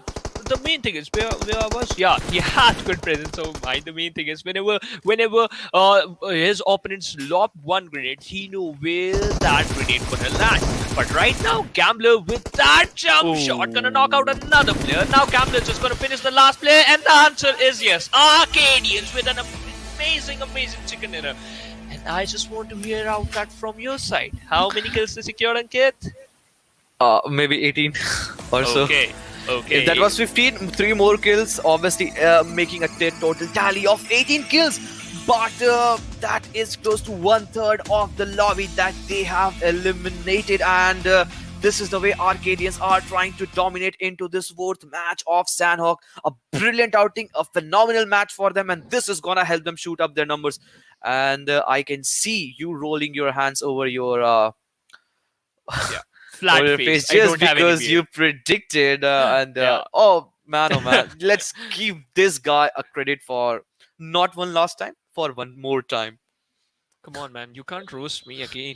You did that in the previous match. But let's get back to the topic, and that is Arkadians. They secured the chicken dinner with an amazing amount of kill points as What well. did you say last match you were casting, I guess, with it was Ocean. Yeah, it was Ocean. So Ocean's, you know what? He roasted me on the stream, and you did the same thing. I'm the one who gonna roast me. You can't do that. But the one thing is, we're talking about roasting. A lot of grenades as well as mollies had been tossed out. But meanwhile, we have the match ranking in front of them. 20 kills. This team... Whoa. I'm literally... My chain of thoughts just stopped. Can't say a single word. Exactly. You have to hold your hand. Just give the salute to the players of Arkadians, the way they have actually tried to maneuver this match right off the bat, the way they were looking strong on the elimination of 1 players. That means the only 3 players were still surviving. They still had the very good stronghold of the map, not only just of that match, but obviously of the zones that they were predicting and spot on prediction. But STDX again one good performance, 26 total points. They are just been overcasted because Arkadians have come with a total of 35 points. But obviously after this match, I can see STDX going on the hashtag 1 position. Yep, they are gonna hold. I am not sure at this position. Let me take my words back. But the main thing is, freestyle. They're showcasing that consistent performance, Ankit, because in this particular map, they secured 4 total points, which is still decent. So as just victory, they also secured 5 total points, as well as Team Prime. They also secured 5 total points. But I just want to talk about Team 1920. After a long time, right? After this, literally, we can say a war. Literally after this war, they somehow managed to secure total 15 points. Exactly, and this is gonna help them in a very long run, because obviously after this 1 match will be still left for them, and Erangel is the opportunity to try to make the most of it. But making a most of it, we are having an Oppo F19 Pro moments, and all these moments, I bet you Arkadians are gonna come into the frame. Obviously, and we can see the same thing. Meanwhile, we can see the players of C9, right? Nightmares to take an exit, taking an early exit. But meanwhile, this was the last fight. Destroyer was the one who secured the last kill, and we have the overall ranking. After this particular map, they just jumped onto the second position in overall ranking. I'm talking about Arkadians with 66 points. Yes, not only just STDX, Arkadians have made a leap towards the front and onto the top, making it successful way. The way are trying to maneuver the overall ranking. Team Prime following that 920 esports also joining the frame, and 4 teams have already hit the half century mark. Just victory, 10 shy of that half century mark. But freestyle also closing some of the good points. 29-28 points were also distributed by the teams that were also standing on the 8th and 7th position. But Nightmares, they just need to make an entry into the top 7 and top 8 of the chart. At the end of the day, they will actually looking to execute this. But Dynastic 777, they have been very good while they were trying to make a qualification, but still now we haven't seen any good pull-offs happening into the favor. And the Slayers, as their name it says, on the second half of the chart, apart from the team that was on the 9th position, the Slayers were the only team that were holding the chicken dinner with a double-digit mark. This is a moment, this is a position, this is a statement that the team is actually trying to give, but just 2 placement points. So at being aggressive is a good thing, is a thing that you actually need for your favor, but at the same time, you just need to find that which fight that you will take, or you should take yourself out of there. Yeah, let's see. But after this incredible match, we need a little bit of breather. We go on a short break, and coming right up, it is going to be another interesting map. Wanna see my baby run. Oh, what's the word on the sea? Kicking up the dust, if you know what I mean. We got a good thing going. We got a good thing going on.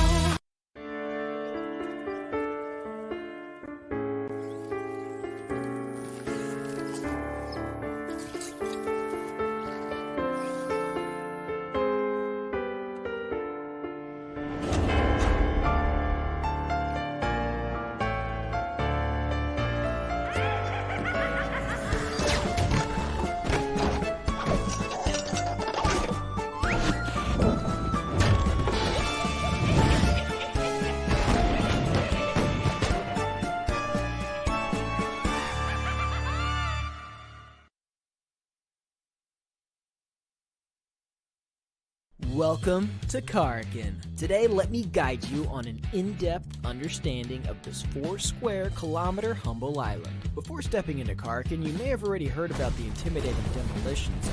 In Demolition Zone, buildings will be destroyed into smithereens. But rest assured that today's tour will be a safe one. Karkin might be a small island, but the textile industry of the island works as a crucial financial support for the entire island. Our first attraction is Al Haik. Al Haik is a medium-scale town, and people who lived here refine pigments for a living. Then those pigments will be sent to Hadika Nemo for dyeing. Skyscrapers are scarce in Al Haik. Compared to other urban areas, there are fewer visitors here, which makes looting easier. It's a perfect choice for a team of 4 in search of adequate equipment supplies. We'll be walking by the sea, and our next attraction will be Hadika Nemo, which serves as the port of importing raw materials of Karkin. Imported textiles are dyed in vats filled with multiple colors and distributed to the factories. If you want to choose this place as your landing spot, then it's recommended that 1 to 2 players in your team land in the containers area, as they can easily find combat supplies here, and head to the city to support their teammates. In the middle of our journey to Al Habar, we'll be passing by an enclosed warehouse. You will need to use sticky bomb to blast the walls that look less solid to get in. There's always something nice in here. But be careful, as one might not want to hide behind those walls during combat, because those unmaintained walls can be easily penetrated with just a touch, making you susceptible to attacks from enemies and exposing you to dangers. The next stop is Al Habar, which is the largest urban area in Karkin. There are many residents, hence the numerous high-rising residences. No doubt this place will be a popular spot in the future. Our next attraction is the port city of Bar Shahir, which stores and exports goods of Karkin. This is the perfect spot to search for weapons, making it my personal favorite. Next up is the city of the West, Bashara. It was a city congested with residents, with tall buildings providing convenience in observing the surrounding movements. Just make sure not to lose your directions here. Our final destination is the cargo ship, located at the southwest corner of the map. This ship has been idle here for forever, and has already been abandoned. yet there are still goods that remained here. However, due to the gigantic size of the cargo ship and the containers, this place no doubt becomes a place to rumble. Don't you feel the excitement already just thinking of it? Besides these urban areas, Karkin also houses many such little buildings. Rumor has it that there's another passage beneath these buildings, as well as a huge space beneath Karkin. Well, it's up to you, believe them or not. Alright, your Karkin tour is now closing its curtains. Looking forward to seeing you next time.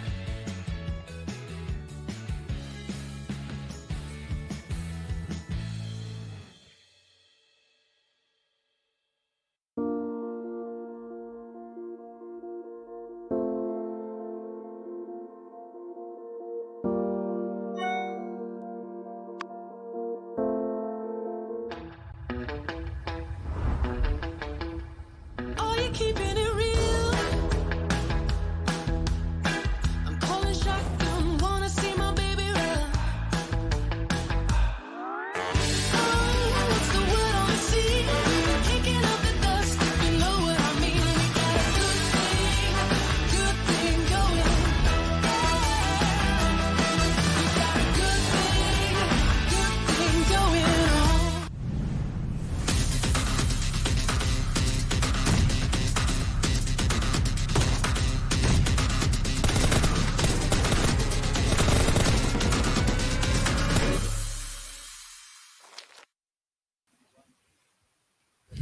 Hello and welcome back, ladies and gentlemen, to PUBG Mobile Campus Championship Pakistan region, sponsored by Oppo F19 Pro. Woke up your one. My name is Phoenix Shivansh, and alongside me it's Ankit Sharma. So Ankit Sharma, how are you? I'm pretty good. So onto my left is onto your screen right is Shivansh, and onto my left is Shivansh. So how are you, Shivansh? And it's always fun having you alongside. And we just witnessed a game of all time, and we just saw the way Arcadians pulled Yeah. off a miraculous victory onto the way. That amount of kill and total of close to 35-36 points in the map of Sanhok. That's amazing.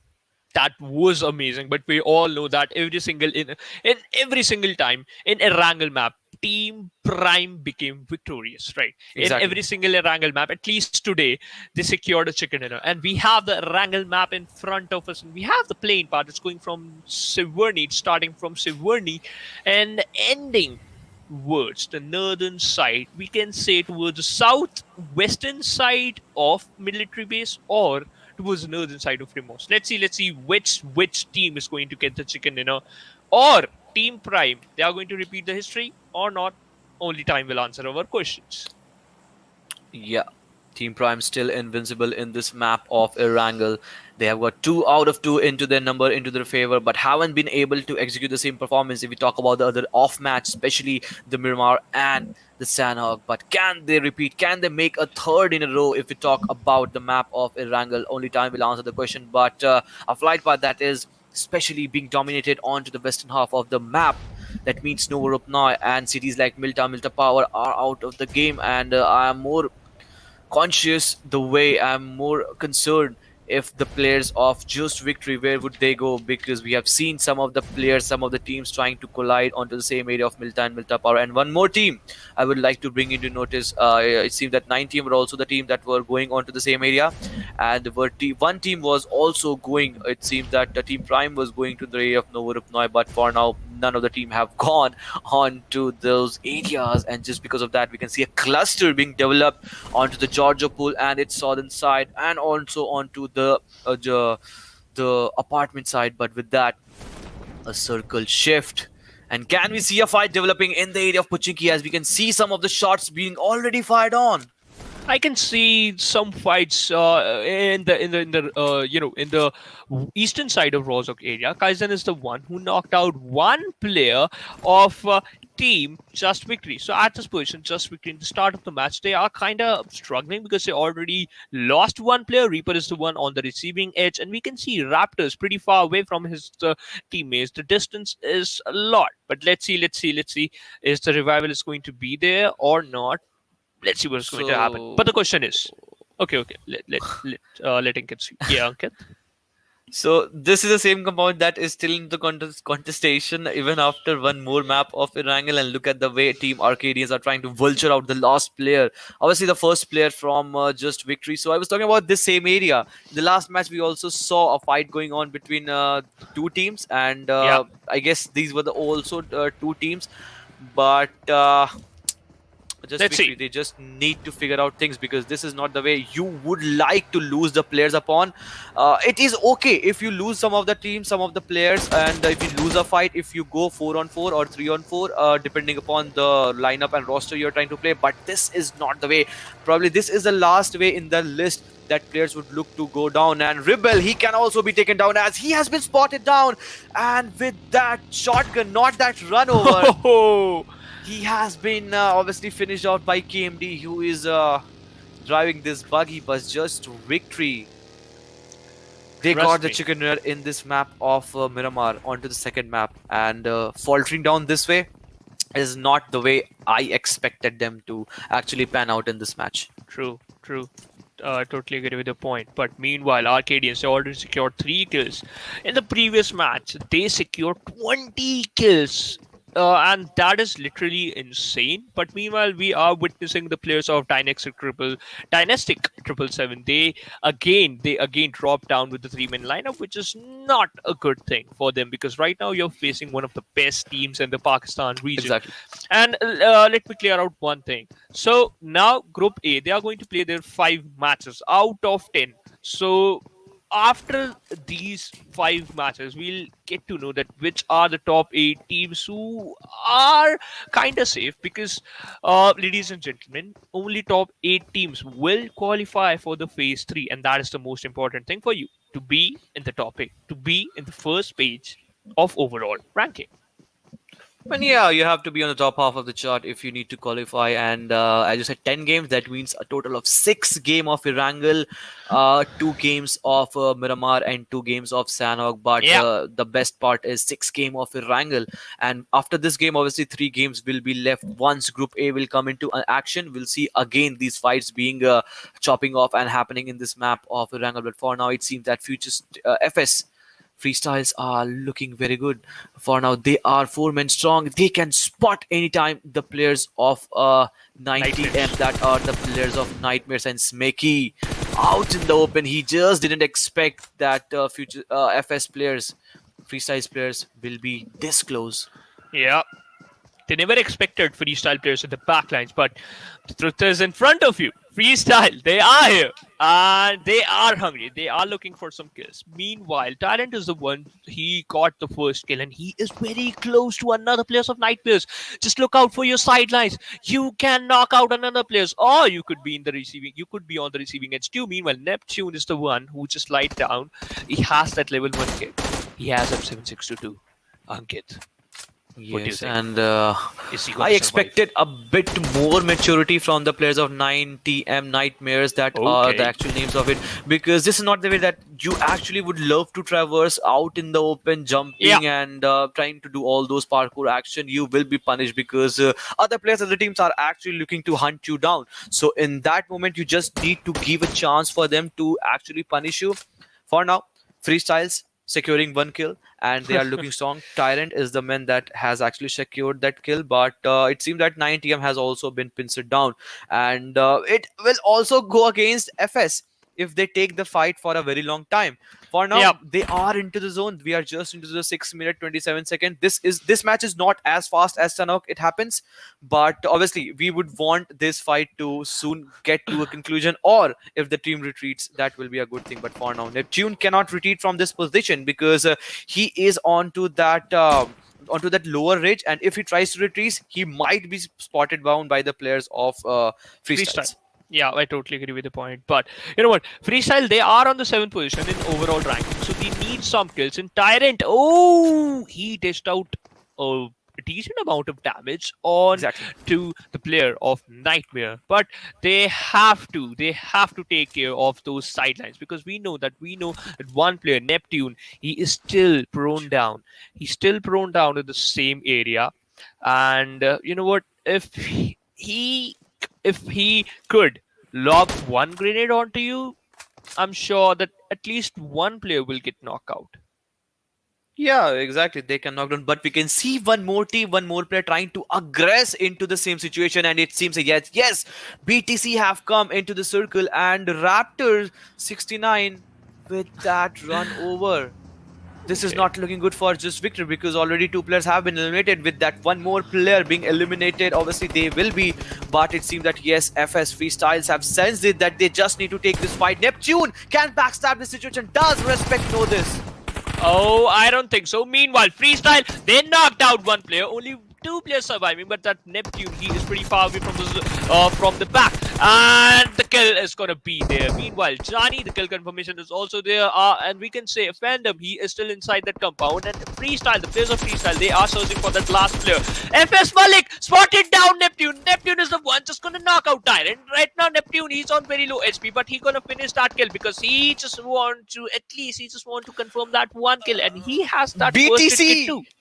BTC with that M24 shot. One player has already spotted down that a fight has already been broke down in this area, and just because of that, he secured that kill. A kill that could have gone into the favor of Neptune and to its team. Nightmare has already gone against the players of BTC, and with that, it can be a sandwich situation where only one player from the sidelines of the FS are surviving, but onto the back lines we have already seen a kill being stolen. That means the team BTC already knows that one team has already had a stronghold of this area. We can see some more fights erupting as Circle will be taking a shift, and with that, Circle has already made a shift. That means military base will be out of the play, and No Fear will have to make a rotation into the zone. And from the other side, we can see teams like Envoy, Prime, STDX trying to make an entry, and still we can see Glory Nation and Arkadians into a fight on the very eastern half of the circle, and it seems that they are out of the zone. And yes, Glory Nation out of the zone, they are in a double whammy situation, not only just facing the brunt of the zone, blue zone, but also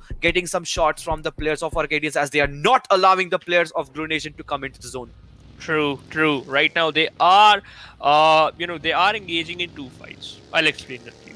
That they are engaging with the fights with Arkadians as well as with the blue zone, because blue zone, it's gonna dish out, consistent amount of damage onto you. Just because of that, you have to heal your up consistently. Right now, we have the safe zone in front of us, and I think so. It's gonna finish near the southwestern side of Pochinki. Let's see if my prediction is right or wrong, or as usual. Let's not talk about that. As usual, wrong. Okay, let's see. But we have one fight. I was about to say that one fight gonna break out, but the players of Team BTC, they just backed off. Exactly. After that one kill stealing, they just backed off, and these fights actually becomes very important in its own because the circles area of around Pochinki and of that Potato Hill. So teams are just looking up for these fights, and for now it seems that yes, the Dynastic 777 have spotted the players of BTC, and mind you, Dynastic 777 are just 3 men strong. So maybe a push, if it comes onto the way, they might fall down onto the men advantage. That can go against the player that have made a push onto them. True. Let's see what is going to happen, where this fight is going to pan out. Meanwhile, just victory. They are. I think so. They got eliminated from the lobby, but let's see if I'm wrong or if I'm right or wrong. But meanwhile, we can see that Kashif, he spotted down the players of STDX, trying to dish out some damage. But you know what? Just because of that compound, he could not able to do that. Yes, having a good hold of compound can actually help you in a situation like this because circle is quite out in the open, and obviously the areas of Pochinki are around them. But apart from that, if we take the fights from the other area, it seems that yes, youngsters are on the backhand side, on the back foot, because the slayers are trying to slay them down on this small area, onto this small circumference. 3-4 teams have actually aligned onto them. This ridge can be a good importance for them, but no, a Kar 98 shot from Gambler and takes down the player of BTC, and Furry has gone down. And it seems that yes, one more player has gone down, or maybe the kill confirmation has come in its way. But Dynastic 777, how longer are they gonna hold of this, have a stronghold of this barn house? That's the question, because sooner or later we can see some teams trying to collide onto this area and make a push onto that. But Kaizen, it seems that he has been isolated from his teammates. Yep, I think so. He's pretty far away from the pack, but the pack is here. But Oh, teammates that are there, nade. but you are in a difficult position because nade has been lobbed onto you guys. The nades have been lobbed onto you. Team BTC, they already secured one kill, and after that, they are onto a prone fight on this ridge. We can see that Cheesy of Arkadians. He's the one. He's the king of kills. Can he even spot out players? And the answer is yes. And he's gonna knock him down too. In a dreadful situation, they have just finished off the players of BTC, and with that 4 kills onto the name, and Gambler putting the final nail in that coffin, and with that 4 kills, and obviously some more kills that they also attach to the numbers, and with that Gambler, again, one more Car 98 shot. That means some other players are also being onto the crosshair. But the way they have aggressed to this fight in the last game, they secured a huge amount of kill, and they are up in this match again with the sheer confidence, with the sheer dominance. How far are they gonna go? Because it seems that they are looking unstoppable at the moment. Yep, they are certainly looking unstoppable. They already secured 6 kills. But let's see when they are going to stop. But meanwhile, if we talk about stopping, no teams want to stop because now they have to move inside the zone. Oh, if we might see a fight between Freestyle as well as the players of Team STDX. But right now, we are going to witness a fight between Envoys as well as the players of Team Prime. Exactly, and these fights are all happening around the area of Potato Hill. So it seems that it becomes important if the teams have a very good contestation. But with that, Prime Smart comes with a very good spray from DP and takes down the player of Envoy. That means they are onto the back end. Does Prime Grit know that a player is only surviving on his very close area? With that barrel, he can do wonders, we can see in the past. But yes, he has been spotted down without losing any HP from his side. He has also taken down one player. But onto the other side, we can see some more players trying to indulge into the fight. And it seems that yes, the last player surviving from Envoy is Adil. How long is he gonna survive? He has already taken one player down, but no, the nail in the coffin has been drawn down by the players of Killer, and with that 4 kills onto the name. And also the area of Potato Hill will be in the contestation sooner or later, and they have to defend this area. They have to let not this fortress being breached by other players. Yeah, because until unless the safe zone just move away from this safe zone. But from that area. But the main thing is, we can see the teams are rotating. Teams are focusing on those rotation. Meanwhile, Rahi is the one just gonna pick Sheezy and gonna confirm that kill too. Hacker is the one just confirm that kill. So Arkadians now they just brought down to only 2 players, and this is I think so. This is not looking good for this team. Exactly, and that's the reason they are trying to retreat, because they are down onto the number and up against this team that are Slayers, and this can be a revenge time for them, because in the last match we saw them being eliminated by the players of Arkadians, and if this rotation is successful, Arkadians can pull off wonders, because with just 2 and 3 players, we saw them in the first map of Erangel doing great things. But the way they are trying to aggress, they have reached very closer to the players of Youngsters, where Gambler has already been spotted. Can Kazan survive? That's the biggest question, because he is just brought down to 20 HP. He just need to pop in the first hit, and yes, he has done. But if this nade connects well, he can be taken down. A nade has already been cooked, but onto the another angle that just give him some space. Yeah, at this position, we can see Youngsters. They got a good hold on this fight. They knocked out. Starboy knocked out Kaiser. Gonna finish him off. Campbell is the last man surviving for the team Arkadians. Danny OP. Can this grenade work out for him? Will this grenade be the answer for Gambler? Okay, No. the answer is no. But we can see Gacha is the one just gonna knock out NF Junaid. NF, they got eliminated by bursting down of a vehicle.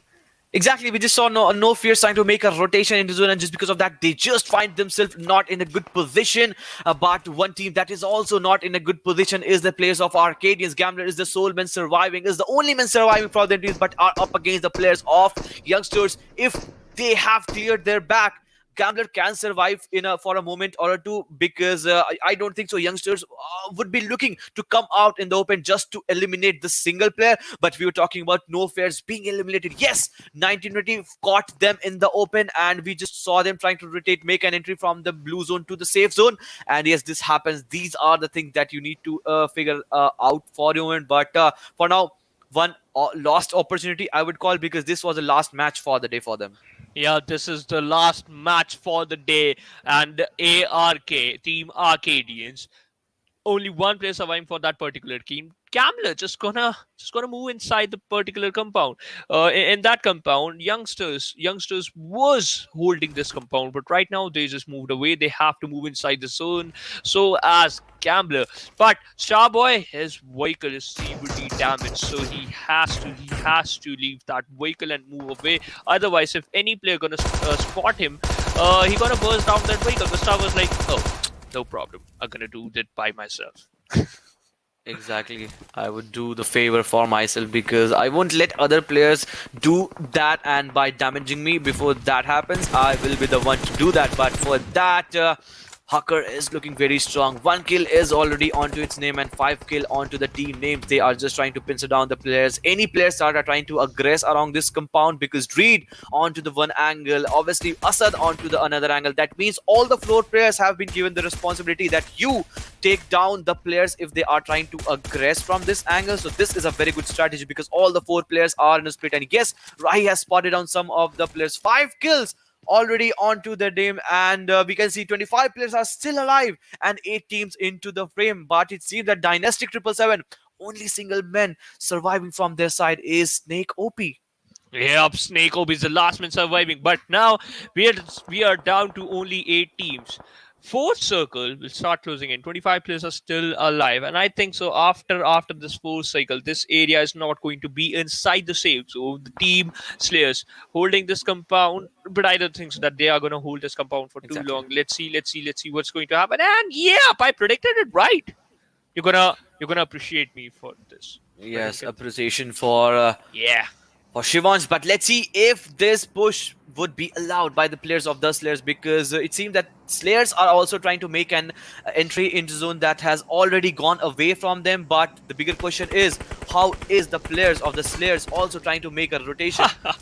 Because some of the players are very much isolated, very much away, and the Punchered Tire Vehicle. brought down him because he just had that drift on its way, and we have seen how drifts not go into the way the player tried to rotate. 4 player onto the 4 different side. We can see in a very good split. Can this be a game for them? Because if any player is taken out in the open, a straight conversion to crate we can see in a moment or two. Yep, let's see. Meanwhile, we're still waiting for that multitude of fights. Meanwhile, Danny OP, he has been taken out by Kirat. So, and the you know what, the distance is pretty huge. Danny OP, Starboy is the last one surviving, but not for so long because he has been taken out by this particular team. At this moment, Prime, they are looking pretty strong, and we all know that Exactly. every single time, whenever Prime they play this Erangel map, they always secure the chicken dinner. Yes, and still on to the northeastern half of the edge. They are holding the compound, and any team trying to rotate into that proximity, they are trying to take the damage. The stairs are onto the crosshair for now. A moment ago, we saw an elevation being done for them, by them, and that was the team of Youngster. And it seems that the players of the Slayers are trying to retaliate by trying to obviously make a cover with the help of US. And this is going to be a tough situation for them, because not just only they would face the brunt of these players, but also PlayZone will be taking the course of the game and will be trying to make a narrative in its own self. But for now, it seems that Killer has also been knocked down, but 8 kills already onto the name. They are holding the edge. The only thing that they need to do is clear off their back. That means elevate the player of Slayers and try to make an entry. But it seems that Hacker is bleeding out very quickly, because 5th circle, from here the circle becomes deadly.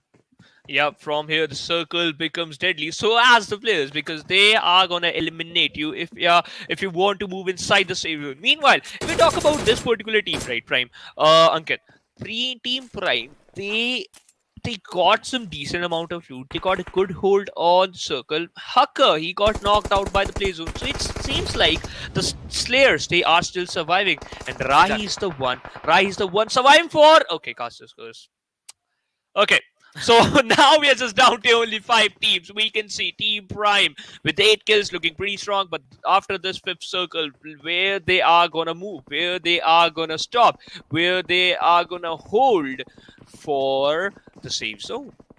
Again, the history is repeating for the players of Team Prime. They are still 4 men strong in this map of Miramar. We have seen how the stronghold gets converted into chicken every time. For now, they have 100 on 200 mark. They have 2-0 lead. If we talk about the map of Erangel, one player is trying to go very close to the players of Mujrim. If this nade connects, this can be a very tough situation for Edgar. But this was an overcooked nade. But just because of that, the players are already alerted that player is very close to them, and they just need to back off. But with that Venom, he also survived the brunt of that nade. But Mujrim had a very good flank angle, if you see, Shivansh. Yeah, true. I totally agree with the point because that flank angle could be very, very lethal for some teams. Meanwhile, if we talk about Mujrim, as you were talking about that flank angle, he just want to change that location. Meanwhile, Prime smart.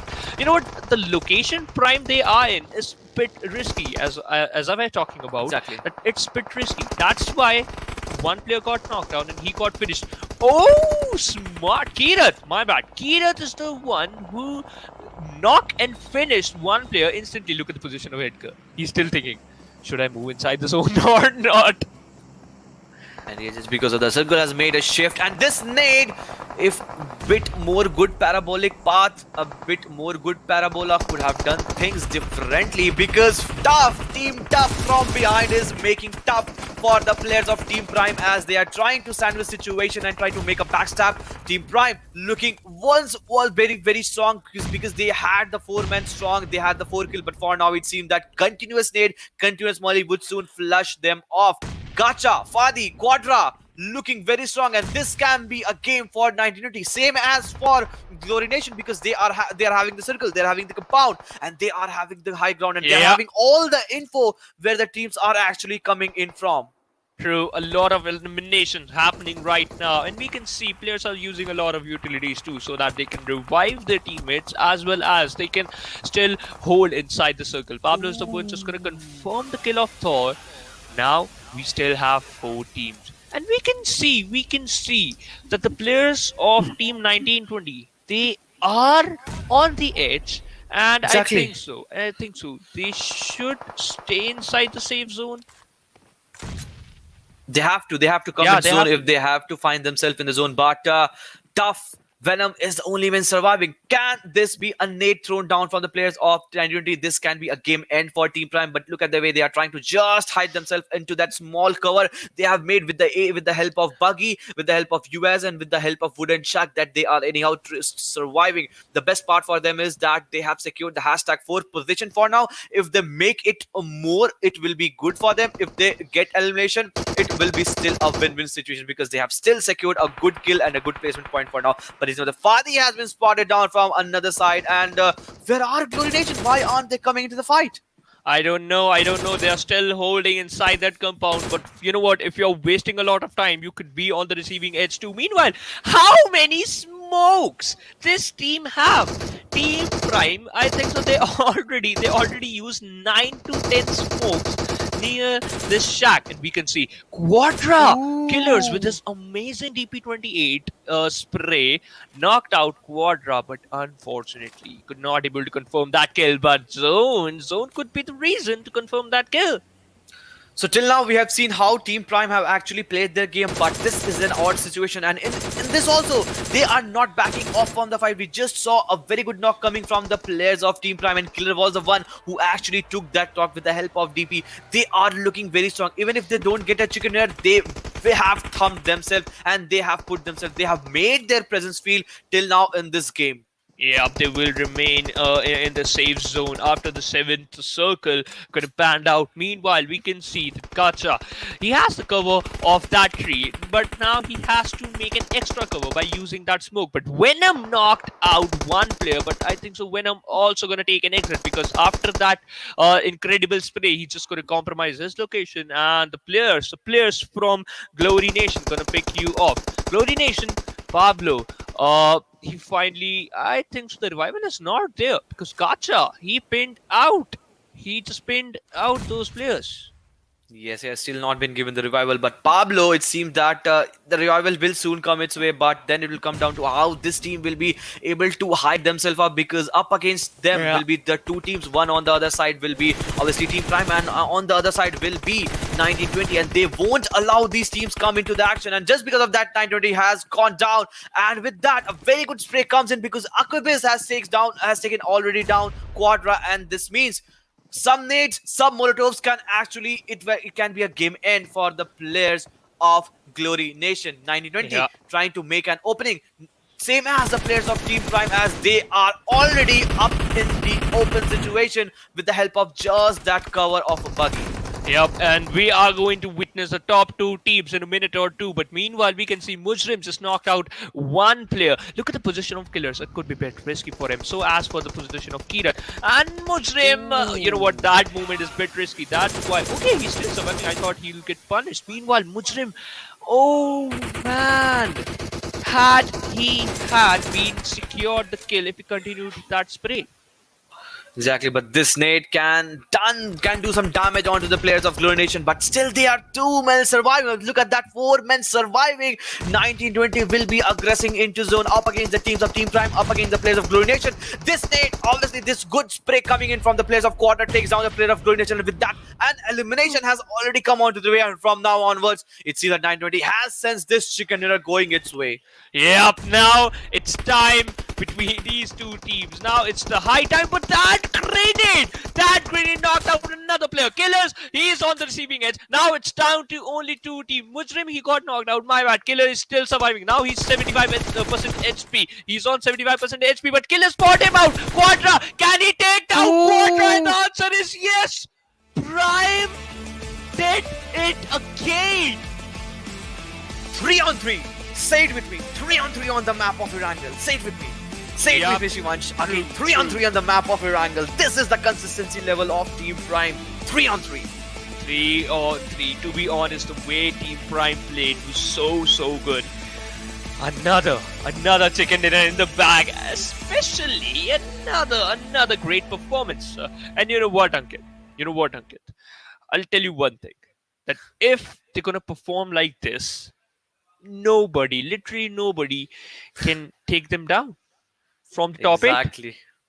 Yes, and with that, we can see a good jump coming onto the way, and we may see competing themselves and among the other players, but 3 on 3, back on back. It's a hat trick by them onto the map of Erangel. This is amazing. This is impeccable game coming from the sides of Team Prime, and what a game. It seemed for a moment that 920 could have gone. This game could have gone their way, but at the last moment they just fumble up, and the nade that you were just spot on with that nade also landed on the spot on angle right on the face of 1020, and this was a game that 1920, I would say, that has actually slipped from their hands. As a platter that was actually served onto their face, it has been rejected by them. That no, we'll give the Team Prime one more chicken dinner and you just enjoy. I was still calculating how can they do that, but for that, the calculation from my side is over. We have the match ranking in front of them. 13 chicken dinners. Can you believe it, Ankit? 13. Oh man, 13 not chicken dinner. 13 kills. Can you believe it, Ankit? 13 kills. I can believe, because Arkadians came up with 16 or 17 kills in the map of Sanhok. So 20. So things have been actually done on this day, and some spectacular matches have already come on our side. But Freestyle again freaking onto that map of Erangel. We had some good outing by them in the last match, but again faltering onto the map of Erangel. Teams like BTC, DYNASTIC, 777, Nightmare, they just need to see themselves up. They just need to see themselves up. Meanwhile, if we talk about Freestyle with only 3 total points, they are on the 9th position. Exactly, they are on the 9th position. And yes, with that, we are with the Oppo F19 Pro moments, and these were the moments where Arkadians were looking unstoppable for a moment. Envoys players, they were taking down the fight by Prime, but eventually they just faltered down when you're up against Prime. And obviously in the map of Erangel, you just need to pay respect to the guys of Prime, and because of that they were eliminated. True, it doesn't matter that, you know what, they're gonna perform well. It doesn't matter if they're down to 2 players, if they're down to 3 players, if they're down to only 1 player. They are gonna secure Exactly. chicken dinner in this Erangel map. Exactly, what a consistency level the way these all Pakistani teams have shown up, and especially Yeah. the Team Prime. This was a game that could have actually gone, and this was the reason I was saying that, because 4 player with 4 men strong, you are going into the last circle. True. And just because of that, you can see 3 roasted, well-cooked chicken dinner onto the name. 41 placement points, 36 kills, making a total of 83 points. But STDX. Okay, so at the end of third match, they were still 2 points lagging, and at this end of 5 matches, STDX with that again chicken dinner, Team Prime have again toppled them with just 2 Yep. points. You know what? Look at the position of 1920 as well as Glory Nation. 1920 they have 71 points, but it's a huge drop down between Exactly. Glory Nation and them. Glory Nation just 30 points far away from them. So we can see a huge difference between 4th and the 5th position. Now things will get interesting here, because Nightmares, they are still in the 20 points line. They could not able to secure a chicken dinner, could not able to secure good amount of points, but still have 28 total points. The team which are on the teams who are on the 8th position, they have, I think so, 45 to 48 points. So Nightmares, they have to perform well. So as a team So, of yeah. the Slayers. Yeah, it becomes important because on the second half of the chart, you can see 18 kills onto the name of Slayers. They have been slaying pretty well. They have been chopping the head off Yeah. pretty well, and they have been doing the things the way they actually want to do. And 18 kills after 5 matches is a very decent number that can actually help them shoot the number. So I would actually want teams like the Slayers, the Nightmares, BDC actually coming up on the top half of the chart once they will be an action of Group A. For now, all the 5 games are over, but the way Team Prime has dominated towards right from True. the bat towards the end of the day, then it actually matters that how you finishes the day. You need to Yep. learn, you need to see, you need to get motivated if you want to see Team Prime is the real epitome of that. Let's see what's going to happen. But Group A, they already completed their 5 matches, so they are halfway done. Tomorrow we Exactly. are going to witness the 5 matches from Group B. Let's see what's going to happen. But you know what? It's in the future. So till then, we're gonna take an exit. But we're gonna meet you tomorrow. Till then, take care. Bye. Stay sanitized and stay happy.